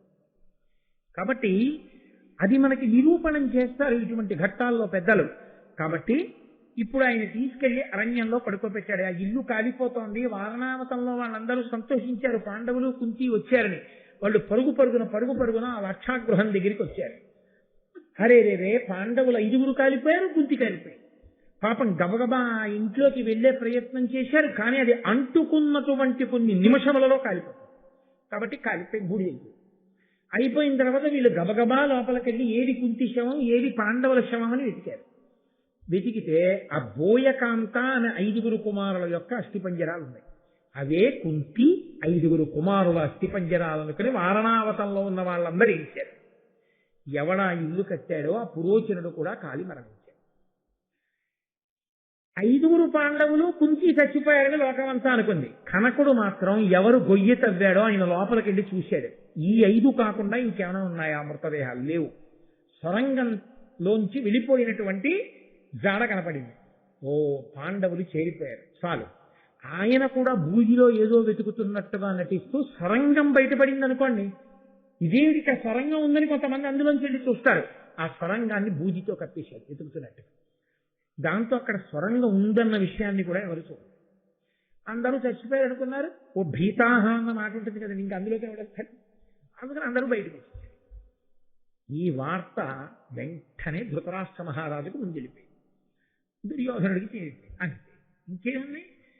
లోపల సంబరాలు, పైకి విచారాలు. ఎంత విచిత్రమైన స్థితి అయిపోయింది. పన్నాగం నెరవేరిపోయింది అని పరమ సంతోషాన్ని పొందేశారు. అక్కడ ధృతరాష్ట్ర మహారాజు సభలో ఉన్నాడు. ఇది విని ఏమీ తెలియనటువంటి వాళ్ళ బాధిత శత్రువర్గులకు పాండు కుమారుల దుఃఖవార్తమర్షాధములైన సౌబల దివాధి వసూనుల యొద్దనప్పుడు అప్పుడు దుర్యోధనుడాదిగా గల సుతులున్న సభన్విని దుఃఖితాత్ముడై ఆ ధృతరాష్ట్రుడా వరచిన ఎట్లరిచెన్ వివిధ ప్రలాపుడై. కర్ణుడు, దుర్యోధనుడు, దుశ్శాసనుడు, శకుని మొదలైన వాళ్ళు తనకి కావలసిన వాళ్ళందరూ చుట్టూ కూర్చునుండగా వార్త వచ్చింది. లాక్షాగృహం కాలిపోయింది. ఒక ఆడదాని అస్థిపంజరం, 5గురు పురుషుల యొక్క అస్థిపంజరాలు దొరికాయి. 6 అస్థిపంజరాలు ఉన్నాయి. పక్కన పురోచనుడు కూడా కాలిపోయాడు. ఈ వార్త వినగాని లోపల ఎంత ఆనందపడిపోయాడో, పైకి ఆవరించినట్టు అరిచాడు. నన్నయ్య గారు అన్నారు, ధృతరాష్ట్రుడు ఆవరచినట్ల రచన్ వివిధ ప్రలాపుడై. లోపల సంతోషం అది ఆగక ఏదేదో అంటున్నాడు. ఏదో పెద్ద బాగా చేసిన వాళ్ళ, అయ్యో పాండవుల 5గురు చచ్చిపోయారు రా, కుంతి చచ్చిపోయింది రా అని ఏదో పెద్ద ఆవు చూడండి ఆందోళనతో. ఆవు అరిస్తే గమ్మత్తుగా ఉంటుందండి. మీరు ఎప్పుడైనా గమనించారో లేదో? అదేంటే చూశారు, ఇదంటే యువర్ అటెన్షన్ ప్లీజ్, అంతేగాని మనం వాటి మీద దృష్టి పెట్టాం. ఆవరిస్తే మీ దృష్టి లేకుండా చెడుతుంది. మీరు ఎప్పుడైనా గమనించండి. అందులో సెకండ్ ఫ్లోర్ లాంటి ఫ్లోర్స్లో అపార్ట్మెంట్లో ఉన్న వాళ్ళకి ఇది బాగా అనుభవం ఉంది. ఎందుచేతంటే ఆవు దూడ కనపడలేదు అనుకోండి, ఆ సందు మొదట్లో నించుని అంబా అని అరిచినప్పుడు ఆ చివర అంబారామంలో మామూలుగా ప్రసన్నంగా ఏదో సంతోషంగా ఉండి దూరంగా మీరు తోటకూరలు బట్టి కట్టబట్టి ఎంతకీ తీసుకురాకపోతే అంబా అంటుంది. దూడ కనపడలేదు అనుకోండి, ఆ చివర ధ్వని ఆందోళన తెలిసింది, అంబా అంటు. అది మీకు అబ్బా ఏంటి అరుస్తోంది ఆవు అనిపిస్తుంది. పైగా అది గబ్బ గబ్బ గబ్బ నడుచుకుంటూ ఇలా సందుల వంక చూస్తూ మళ్ళీ ఆగి మళ్ళీ ఓసారి అడిచి మళ్ళీ వెళ్ళిపోతుంది ఆ దూడ కోసం. ఆఖరికి ఆ దూడ ఎక్కడా కనబడి అంబే అని అది పరిగెత్తుకుంటూ దీని దగ్గరికి వచ్చి దీని పొదుగులో కుమ్మితే దాని ఆనందం చూడాలి. ఇలా వెనక్కి తిరిగిపోయి నడుం ఊగిపోయేటట్టుగా దూడను నాకేసుకుంటుంది. ఎంత సంతోషం! ఆ ఆవుదూడల ప్రేమ లోకంలో ఆశ్చర్యకరంగా ఉంటుంది. గోవత్సము అంటారు. అందుకే అపార్ట్మెంట్లో ఉన్న వాళ్ళకి బాగా తెలుస్తుందండి ఈ విషయం. అంటే పరికించగలిగిన ప్రజ్ఞ ఉంటుంది. కాబట్టి ఆ ఆవు ఎలా అరుస్తుందో అంటే అంత ప్రేమ ఏడిచినట్టు అరిచాడు ధృతరాష్ట్రుడు. అరిచి ఇంకా వివిధ రకములైనటువంటి ధ్వనులు చేస్తూ ఏడుస్తున్నాడు. పాపం భీష్ముడు వచ్చాడు, ద్రోణుడు వచ్చాడు, కురుపుడు వచ్చాడు, విదురుడు వచ్చాడు. ధృతరాష్ట్రుడు ఎలా ఏడుస్తున్నట్టున్నాడో అలాగే ఏడుస్తున్నట్టు విదురుడున్నాడు. అక్కడే ఉన్నారు ఏడుస్తున్నట్టున్న వాళ్ళు. రక్షించి రక్షింపబడి ఉన్నారని తెలియనట్టుగా ఏడుస్తున్నవాడు ఒకడు. తాను భక్షిద్దామనుకున్న వాళ్ళు భక్షింపబడలేదని తెలియక భక్షింపబడ్డారనుకుని ఏడుస్తున్న వాళ్ళు కొందరు. ఇది అన్నీ తెలుసున్నవాడు ఈశ్వరుడు. ఎవరు ఏడవాలో అందరూ ఏడుస్తున్నారు. కానీ ఏడిచిన వాడిని చూసి దొంగ ఏడుపు ఏడుస్తున్న వాళ్ళు కొందరు. దొంగ ఏడుపులో లోపల సంతోషంతో దొంగ ఏడుపు ఏడుస్తున్న వాళ్ళు కొందరు. ఇద్దరికీ లోపల సంతోషమే. అమ్మయ్య వాడు బతికేశారని దొంగ ఏడుపు ఒకళ్ళది, అమ్మయ్య వాడు చచ్చిపోయారని దొంగ ఏడుపు ఒకళ్ళది. మొత్తానికి సభలో మాత్రం ఏడుపులు ఉన్నాయి. కానీ రెండు వర్గాలు ఉన్నాయి ఏడుపులు. ఎంత విచిత్రమైన సంతాప సభలండి! లోకంలో ఇప్పటికీ లేవు. ఎన్ని చోట్ల కనపడవు ఇలాంటివన్నీ. కాబట్టి అయిపోయింది. మొత్తానికి ధృతరాష్ట్రుడు శాంతించాడు, దుర్యోధనుడు సంతోషపడ్డాడు. కానీ ఒక్కదానికి పాపం దుర్యోధనుడు ఏడ్చాట. అయ్యో పాపం పురోచనుడు చచ్చిపోయాడే, మనకి నమ్మిన బంటు ఎంత గొప్ప ఇల్లు కట్టాడు వాడు బతికుంటే బాగుండేదని ఏడ్చాడు. అయిపోయింది. సూర్యాస్తమయం అయిపోయింది. వీళ్ళని తీసుకుని వెళ్ళాడు. మంచి దాహం. అంతటి బలశాలి ఇంత కష్టపడ్డాడు కదండి. నీళ్ళు ఎక్కడున్నాయి ఎవరు చెప్తారు? ఆ కటిక అరణ్యంలో. కాబట్టి వీళ్ళని ఆ చెట్టు కింద కూర్చోబెట్టి ఆయన చెట్టు ఎక్కి చుట్టూ చూశాడు. రామాయణంలో చాలా గొప్పగా ఉంటుంది. నీరు ఉన్న ప్రదేశాన్ని రాముడు ఎలా గుర్తిరిగేవాడో చెప్పడంలో అసలు ఆ లక్షణాలు వాల్మీకి చెప్తుంటే ప్రకృతి అందాలని వర్ణించడం వాల్మీకికే. అబ్బా ఏమి రామాయణం అండి నిజంగా. రామాయణం అంటే మళ్ళీ రామాయణం చెప్పే బుద్ధి వస్తుంది, అంత గొప్ప రామాయణం. కాబట్టి అందులో ఏదో రెక్కలు తడిసిన పిట్టలు కనపడుతున్నాయి. అంటే దగ్గరలో జలాశయం ఉంది లక్ష్మణ చూడంటుంటాడు రాముడు. ఆయన చెట్టు మీద నుంచి చూస్తే బోలెడండి అరవిరిచినటువంటి తామర పూలు, కొంగలు, క్రౌంచ పక్షులు, బెగ్గురు పక్షులు ఇలాంటివి కనబడ్డాయి. ఆ పక్షులు కనబడ్డాయంటే దగ్గరలో నీళ్లున్నాయని గుర్తు. నీళ్లుంటేనే కొంగ అవి ఉంటాయి. కాబట్టి నేను ఇవాళ మధ్యాహ్నం ఇంటికి వెళ్ళా. ఆ ఇంట్లో ఈశాన్యంలో చక్కటి కొలను కట్టి తామర పూలు వేసి అందులో వాళ్ళు రంగురంగుల చేపలు వేసుకున్నారు. చిత్రం ఏంటో తెలుసండి, ఒక ఇంట్లో కొలను కట్టి కొలంలో తామర పూలు చేపలు వేస్తే తెలుసుకుని కొంగొచ్చి గట్టు మీద కూర్చుని పైకి వచ్చిన చేపల్ని తినేస్తే ఆ ఇంటి యజమాని ఏం చేస్తున్నారంటే ఆ కొలను మీద వల వేస్తారు. నేను ఇదేంటి, నీటిలో చేపలు పట్టడానికి వల వేయడం చూసాం విన్నాం, కనిపించుకుంటున్న చేపలకి మీద వలేసిన వాడు ఎవరిని మీరు చూడలేదే అని అనుమానం వచ్చి ఇది నీటి మీద వల ఏమిటి అని అడిగాను. అడిగినప్పుడు ఆ ఇంటి ఇల్లాలు చెప్పారు నాకు, ఏం లేదు గురువుగారు, కొంగొచ్చి ఒడ్డున కూర్చుని తినేస్తున్నారు చేపల్ని. 100 చేపల్లో 96 చేపలు తినేసింది, ఇప్పటికి 4 మిగిలే ధర్మార్థ కామమోక్షాల్లాగా. అందుకని వాటిని పెంచాలని మళ్ళీ కలియుగంలో ఏం చేశానంటే ఇదిగోనండి వల వేశాను దీని మీద. కాబట్టి ఇప్పుడు కొంగ తినేయలేదు. నా పక్కన ఉన్న ఆయన ఆర్గనైజేషన్లో చాలా అంజవేషనికి అనితర సాధ్యమైన కార్యాల నిర్వహణ ఎందు దక్షుడు, మీరు పట్టుకునే ఉంటారు. ఆయన ఈ వలకన్నంలో ముక్కెట్టి చేపదిందా అని ఎవరి దృష్టికోణం వాళ్ళది. కాబట్టి చాలా చమత్కారంగా ఉంటుంది. మీరెక్కడుంటే అక్కడికి కొంగ వస్తుంది. కాబట్టి ఇప్పుడు ఆయన నీటి మడుగుని చూశాడు. గబగబా వెళ్ళి తాను కడుపు నిండా నీళ్లు తాగాడు. చిరుగులేనటువంటి తామరాకులు కోసి దోణెలు చేసి ఆ దోణెలలోకి నీరు పట్టాడు. తల్లికి ఆ మిగిలినటువంటి అన్నదమ్ములకి నీరు ఇవ్వడం కోసం ఆ దోణెల నీరు పట్టుకుని వచ్చాడు. ఆయన వచ్చేటప్పటికి సూర్యాస్తమయం అయిపోయింది. అప్పటికే సూర్యాస్తమయం దాటిపోయింది. సూర్యాస్తమయం అయిపోయిందని నేనన్నంత తేలిగ్గా అంటారు అన్నయ్య గారు. సూర్యోదయ సూర్యాస్తమయాల గురించి చెప్పవలసి వస్తే దాని మీద ఉన్నటువంటి భక్తి చాలా గొప్పగా ఉంటుంది. ఋషితుల్యులైన వాళ్ళకి ఆ సంధ్యావందనం మీద అంత అనురక్తి ఉన్న వాళ్ళు సూర్యోదయ సూర్యాస్తమయాన్ని చూసే దృష్టికోణం వేరుగా ఉంటుంది. వెంటనే అన్నయ్య గారు అన్నారు, ధరణీ దిశా ప్రసాదిత గురు కర నికరంబులుడిచికొని దీర్ఘ నిరంతరగతి ఖిన్నుడ పోలెను హరిదశ్వుండు విశ్రమించే అస్తాగ్రి దరి.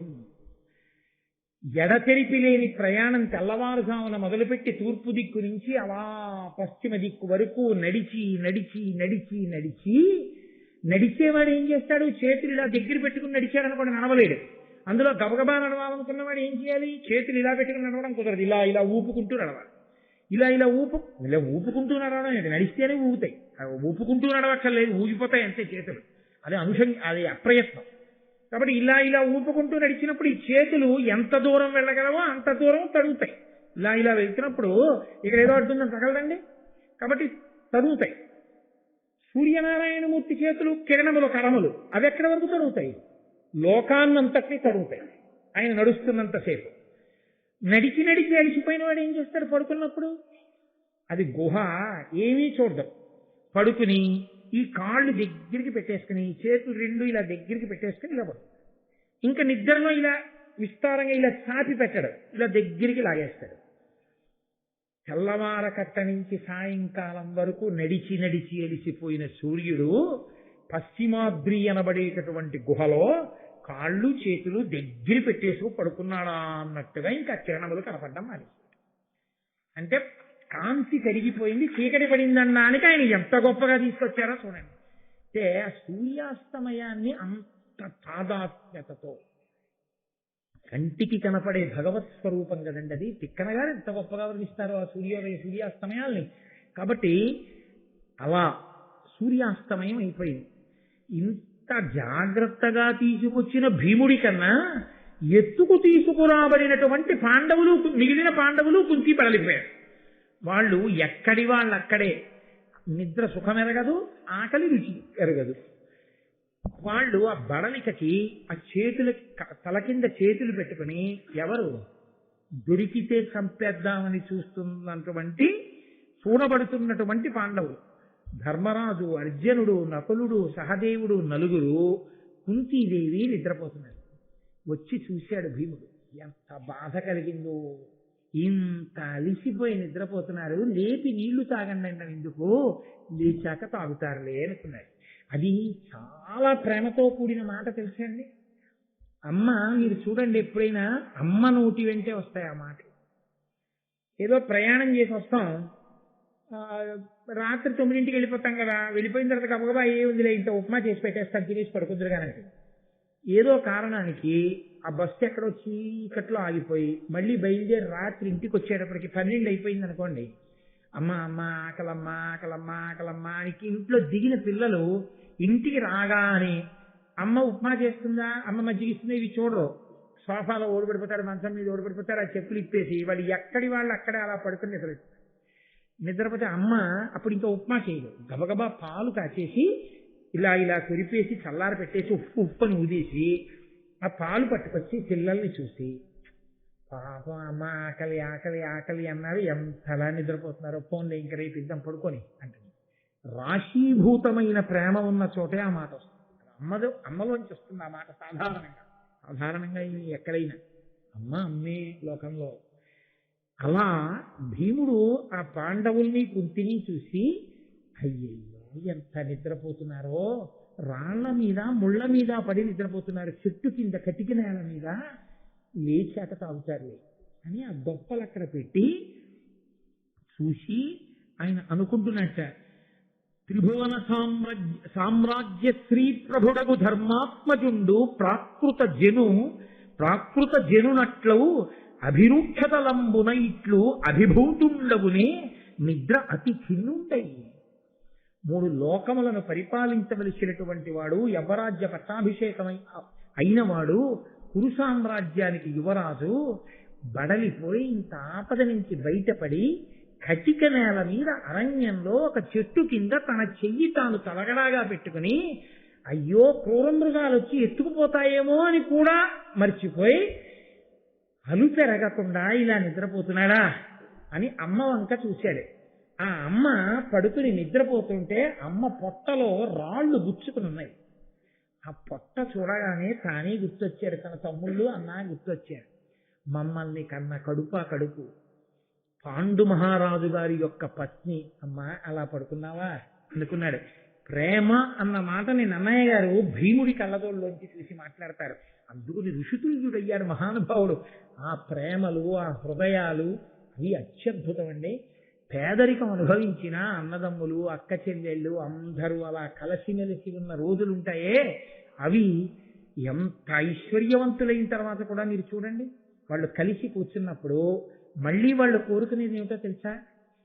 ఏమీ వద్దు కానీ కాస్త వంకాయ పచ్చిపులుసు చేసి కంది పచ్చడి చెయ్యి అని. ఒరే గుర్తుందా, మనందరం కలిసి అమ్మా మనము ఆ రోజుల్లో కూరలు ఎక్కువ తెచ్చుకోవడానికి నెలాఖరులో డబ్బులు లేకపోతే అమ్మ కూరలు లేవు అని కూడా అనకుండా చక్కగా ఉన్న ఒక పెరట్లో ఉన్న 2 వంకాయలు కాల్చి పచ్చిపులుసు చేసి కందిపప్పు పచ్చడి చేసి అమ్మ రుబ్బుతుంటే ఎంత ఘుమఘుమలాడిపోయేదో. వేడన్నం మీద కంది పచ్చడి వేసి అమ్మ నెయ్యేసి మనం కలుపుకుని ఆ పచ్చి పులుసు కలిసి దంచుకు తింటుంటే అమ్మ మనకి పెడుతుంటే ఎలా తినేవాళ్ళంరా. ఇవాళ కంది పచ్చడి వంకాయ పచ్చి పులుసు తిందాంరా. వాళ్ళందరూ కూర్చుని ఇప్పుడు వాళ్ళ ఆగర్భ వాళ్ళు ఇప్పుడు ఐశ్వర్యవంతులు. వాళ్ళ కంది పచ్చడి ఆ వంకాయ పచ్చి పులుసు నంచుకు తినడంలో ఎంత సంతోషపడుతుంది. ఒకనాటి పేదరికం ఒకనాటి స్మృతిలో ఆనందదాయకమైపోయి కూర్చుంది. తీర్థయాత్రకు వెళ్ళినప్పుడు పడినటువంటి కష్టం అపురూపంగా చేసిన దర్శనం, అవదనుకున్న దర్శనం ఇంటికి వచ్చేసిన తర్వాత బాల్కనీలో కూర్చుని గుర్తొచ్చినప్పుడు ఎంతో సంతోషంగా కదండి. అలా ఆయన కుంతి వంక చూసి అంటున్నాడు, ఇది నిండు మనస్సు, అత్యంత ప్రేమ, వెన్నపూస. ఇంత బలవంతుడిలో అంత వెన్నపూస లాంటి మనసు ఉంది. అంతటి బలవంతుడు దుర్యోధనుడిలో అంత కఠినమైన మనసు. ఇది తేడా. ఆయన అన్నాడు, కుంతిభోజాధిప కూతురు వసుదేవు చెలియలు మరియు విచిత్ర వీర్యు కోడలు కౌరవ కుల విభూషణుడైన పాండు మహాదేవి పరమ ధర్మపురులైన కొడుకుల బడసినయది పుష్ప సుకుమారతర మూర్తి శుచి పరార్చ చయన తలంబున చయనించిగను నిద్ర ఓవనియది దప్పి పొంది కటిక నేల గండ్లులొత్త నిద్రవోయినయది తల్లి కంటే నిద్ర తగిలి సుతులు వాలు మృగములున్న వనమని వగవక మరచియుండిరి ఏమి మాట్టియుకో. భీముడి భావన అలా పద్యం కింద పడిపోయిందండి నన్నయ్య గారికి. కుంతిభోజాధిప కూతురు, కుంతిభోజుని యొక్క కుమార్తె, వసుదేవుని యొక్క చెల్లెలు, విచిత్రవీర్య మహారాజు గారి కోడలు, కౌరవ కులాలంకారుడైనటువంటి పాండు మహారాజు గారి యొక్క దేవి ఇల్లాలు, పరమ ధర్మపరులైనటువంటి 3 కొడుకుల్ని కన్న తల్లి, తన సవతి యొక్క 2 కొడుకుల్ని కూడా తల్లిలా కాపాడుతున్న తల్లి, వెరసి 5 ధర్మాత్ములకు తల్లి. పువ్వు ఎంత సుకుమారంగా ఉంటుందో అంత సుకుమారతరమైన శరీరము కలిగినటువంటి తల్లి, శుభ్రంగా వేసినటువంటి ప్రక్కని చూసి కూడా పడుకునేటప్పుడు అంత బాగా నిద్రపట్టని తల్లి. చాలా గొప్ప మాట సుమండి. మెత్తటి పరుపు అనలేదు, మెత్తటి పరుపు భోగకారకం. శుభ్రమైనటువంటి శరీరం అంతఃకరణ శుద్ధికి, తాను ఆ సమయంలో పడుకునేటటువంటి ఆ స్థితికి యోగ్యమైనటువంటి ఉపమా. ఎంత చక్కటి మాట మాట్లాడుతున్నాడు కదా. మా అమ్మ మెత్తటి పరుపుల మీద పడుకుంటుంది అనలేదు బుద్ధి గురించి. మా అమ్మ శుభ్రమైన పడక మీద పడుకుంటుంది. అలా వీసిన పక్క పడుకోని అమ్మ. ఆవిడకి ఇప్పుడు పరుపులు అక్కర్లేదు, ఆవిడకి ఇప్పుడు భోగాలు అక్కర్లేదు, పాండురాజు గారు లేరు. ఆవిడ కోరుకునేది ఏంటంటే పక్క మీద దుప్పటి శుభ్రంగా ఉండాలి, తలగడ శుభ్రంగా ఉండాలి, గలీబు శుభ్రంగా ఉండాలి. ఒక కొడుకు దాని చేత బ్రతికిస్తాడండి తల్లిని. తాను ఎంత గొప్పగానైనా అలిసిపోనివ్వండి. అమ్మ పడుకుంటుంటే, అమ్మ ఏమిటి ఆ మంచం మీద దుప్పటి ఏంటమ్మా అంత మార్చిపోయింది అంటే తల్లి ఏమంటుందో తెలుసా అండి? ఏం పర్వాలేదు కదా, రేపు మార్చచ్చు, పడుకో, 9:30 అయింది, రోజు 10, 11 అవుతోంది, ఇవాళ ఏదో తొందరగా వచ్చావు, కాస్త పడుకో. ఆయన అంటాడు, ఏం పర్వాలేదు పడుకుంటాను కానీ రే లోపల నీ చిస్తీ దుప్పటి పట్టరా అని దుప్పటి తీసేసి దులిపి, అమ్మ అటు పట్టుకో అలా కొడుకుని నుంచి పట్టుకోమని పక్క బాగా వేసి, అమ్మ పడుకో అని అమ్మ పక్కన కూర్చుని ఓసారి అమ్మ చెయ్యట్టుకుని, అమ్మ ఏం తిన్నావు ఇవాళ, అమ్మ ఏంటి సంతోషంగా ఉందా, ఇవాళ భీష్మ సినిమా వచ్చిందిట టీవీలో చూసావా, నీకు ఇష్టం కదూ పద్యాలు అంటే చూశానురా అని ఆ కొడుకు 4 మాటలు మాట్లాడి పక్క దుప్పటి శుభ్రమైంది వేసి వెళ్ళిపోయాడు అనుకోండి, ఆ తల్లి సంతోషంతో గాఢ నిద్ర. అదే కొడుకు ఏదా దొక్కిమాలిన దుప్పటి ఇంట్లో ఉంటావు కదా, ఏం దుప్పటి మార్చుకోలేవమ్మా నువ్వు అని పడుకున్నాడు అనుకోండి, ఆ తల్లిని 3 రోజులు నిద్రపోదు. తల్లి ఆయుర్దాయం పెంచడం కొడుకు చేతిలో ఉంటుంది, తల్లి ఆయుర్దాయం తగ్గించడము కొడుకు చేతిలో ఉంటుంది. కొడుకు ప్రేమకి బతుకుతుంది. ఒక స్థాయిలో తల్లిదండ్రులు బతికేది కొడుకు ప్రేమకే బతుకుతారు. ఉన్నారు తెలుసా అండి మహాత్ములు, ఈ ఊళ్ళో ఉన్నారు, నేను పేరు చెప్పడం ఎందుకు. తెల్లవారుజామున 6 గంటలకి వెడితే రాత్రి 10 గంటల వరకు నేను చూస్తాను అని అనాలి. కానీ ప్రతిరోజు శివరాత్రిగా ఆయన కోసం ఎక్కడెక్కడి నుంచో వచ్చి వైద్యం చేయించుకోవడానికి ఏ హాస్పిటల్కి వెళ్తే అక్కడే బాగుంది నిలబడేటటువంటి పేషెంట్ల స్థితిని పొంది అంత గొప్ప వైద్యుడిగా కీర్తిగాంచినటువంటి మహాపురుషులు ఉన్నారు, ఇప్పటికీ ఉన్నారు కాకినాడ. ఆయన తెల్లవారుజామున అభిషేకం చేసుకుని అమ్మగారికి అభిషేక తీర్థం అక్కడ పెట్టి ప్రతిరోజు రాత్రి పడుకోబోయే ముందు వెళ్ళి అమ్మ పక్కలో కూర్చుని అమ్మని పలకరించి అమ్మతో కాసేపు మాట్లాడి, ఇవాళ బొబ్బట్టేసింది కోడలు తినావమ్మా అంటే ఏం తింటానరా, షుగర్ కదా తిన్నది, నీకెందుకమ్మా అని ఓ పెద్ద నవ్వు నవ్వి, తినే నేనున్నానుగా డాక్టర్ని వేసేస్తాను టాబ్లెట్ అని ఓ 2 బొబ్బట్టు ముక్కల నోట్లో పెట్టి ఓ టాబ్లెట్ వేసి అమ్మ చెయ్యట్టుకుని ఒక 5 నిమిషాలు మాట్లాడి వెళ్ళి పడుకున్న కారణం చేత తల్లిగారు 80 సంవత్సరాలు బతికినటువంటి తల్లికి కొడుకై లోకమంత చేత కీర్తింపబడుతున్న మహాపురుషుడైన వాడు ఒకడు ఇప్పటికీ డాక్టర్గా ఈ ఊళ్ళో ఉన్నారు. పేరు నేను చెప్పక్కర్లేదు, మీరు పట్టుకుని ఉంటారు. ఇంకా నేను పేరు చెప్పవలసి వస్తే అది అమర్యాదేవు. కాబట్టి ఉన్నారు పెద్దలు, తల్లిని ప్రేమతో బతికించుకున్న వాళ్ళు ఉన్నారు, ఇక్కడే ఉన్నారు. కనురాపు తగులుతుందని నేను చెప్పట్లేదు. వాళ్ళు శతాయుష్కులై ఆ పిల్లల కీర్తి పొందాలి, ఆ తల్లులు అటువంటి వైభవం పొందాలి. కనీసం ఆదర్శవంతంగా చెప్పుకోవడానికి అలాంటి తల్లులు అటువంటి కొడుకులు లోకంలో మిగలాలి. కాబట్టి ఆ కుంటిని చూసి అయినా అయ్యో శుభ్రమైన పడక మీద పడుకునే తల్లి అంటే అమ్మకి పక్క సర్ది పడుకునే అలవాటు ఉన్నవాడు భీమసేన. కాబట్టి అయ్యయ్యో ఇటువంటి అమ్మ కటిక నేల మీద పడుకుంది. పైగా ఎలా పడుకుంది, అమ్మ పడుకున్నప్పుడు కటిక నేల గండ్లు నొక్క నిద్రపోయినది. అమ్మ నిద్రపోతుంటే అమ్మ కడుపుకి రాళ్ళు గుచ్చుకుని ఉన్నాయి. రాళ్ళు గుచ్చుకుని ఉంటే నిద్రపోతున్నా. అమ్మా ఎంత అలిసిపోయావమ్మా, ఎటువంటి దానివమ్మా, 5 కొడుకులు ఉండి నిన్ను శుభ్రమైన మంచం మీద పడుకోబెట్టుకోలేము, కటిక నేల మీద బడలిపోయి రాళ్లు గుచ్చుకుంటూ నిద్రపోతున్నావా, ఇందుకు పనికొచ్చిందా మా పరాక్రమం. ఈ బాధ కట్టి కుడపదండి దుర్యోధనుణ్ణి. అధర్మం నిలబడుతుందా? వెంటనే ఆయనకి జ్ఞాపకం, ఏం అపకారం చేసి పెద్ద తండ్రి బిడ్డలం కదా, మా నాన్నగారు బ్రతికున్నంత కాలం అంత సేవ చేశాడు కదా, ఇంత అన్యాయం చేస్తాడా, రాత్రికి రాత్రి మమ్మల్ని కాల్చేసే ప్రయత్నం చేశాడా. మా అమ్మ కన్న కడుపు చల్లనిది కాబట్టి భీష్మ ద్రోణ కృపాచార్య విదురాది పెద్దల ఆశీర్వచనం మాకుంది కాబట్టి, మా అన్న ధర్మం మాకుంది కాబట్టి మేము బతికి బట్ట కట్టాం. ఎక్కడో దూరంగా ధ్వని వినపడుతోంది, బహుశా ఏదో ఊరుంది ఎక్కడో, కానీ నేను పరాకుగా ఉంటాను ఈ రాత్రి. ఇది అరణ్యం, వీళ్ళు 4 నిద్రపోతున్నారు, నేను కూడా నిద్రపోతే ఇబ్బంది రావచ్చు. కాబట్టి నేను తెలివిగా ఉండి వీళ్ళు హాయిగా నిద్రపోయేటట్టుగా చూస్తాను అని తాను నిద్రపోకుండా హాయిగా నిద్రపోతున్నటువంటి ఆ మిగిలిన అన్నదమ్ముల్ని అమ్మి సంతోషంగా పడుకుంటే నేను రక్షిస్తున్నాననుకుని ఆనందంగా అమ్మయ్యా బతికి బట్ట కట్టామని చెట్టుకి వీపు చేర్చి అలా చూస్తూ ఆలోచిస్తూ సంతోషంగా ఉన్నటువంటి భీమసేనుడు చూస్తుండగా వాళ్ళు నిద్రపోతున్నప్పుడు చప్పుడు చేయకుండా మనం సభని పూర్తి చేసి వాళ్ళు లేచిన తర్వాత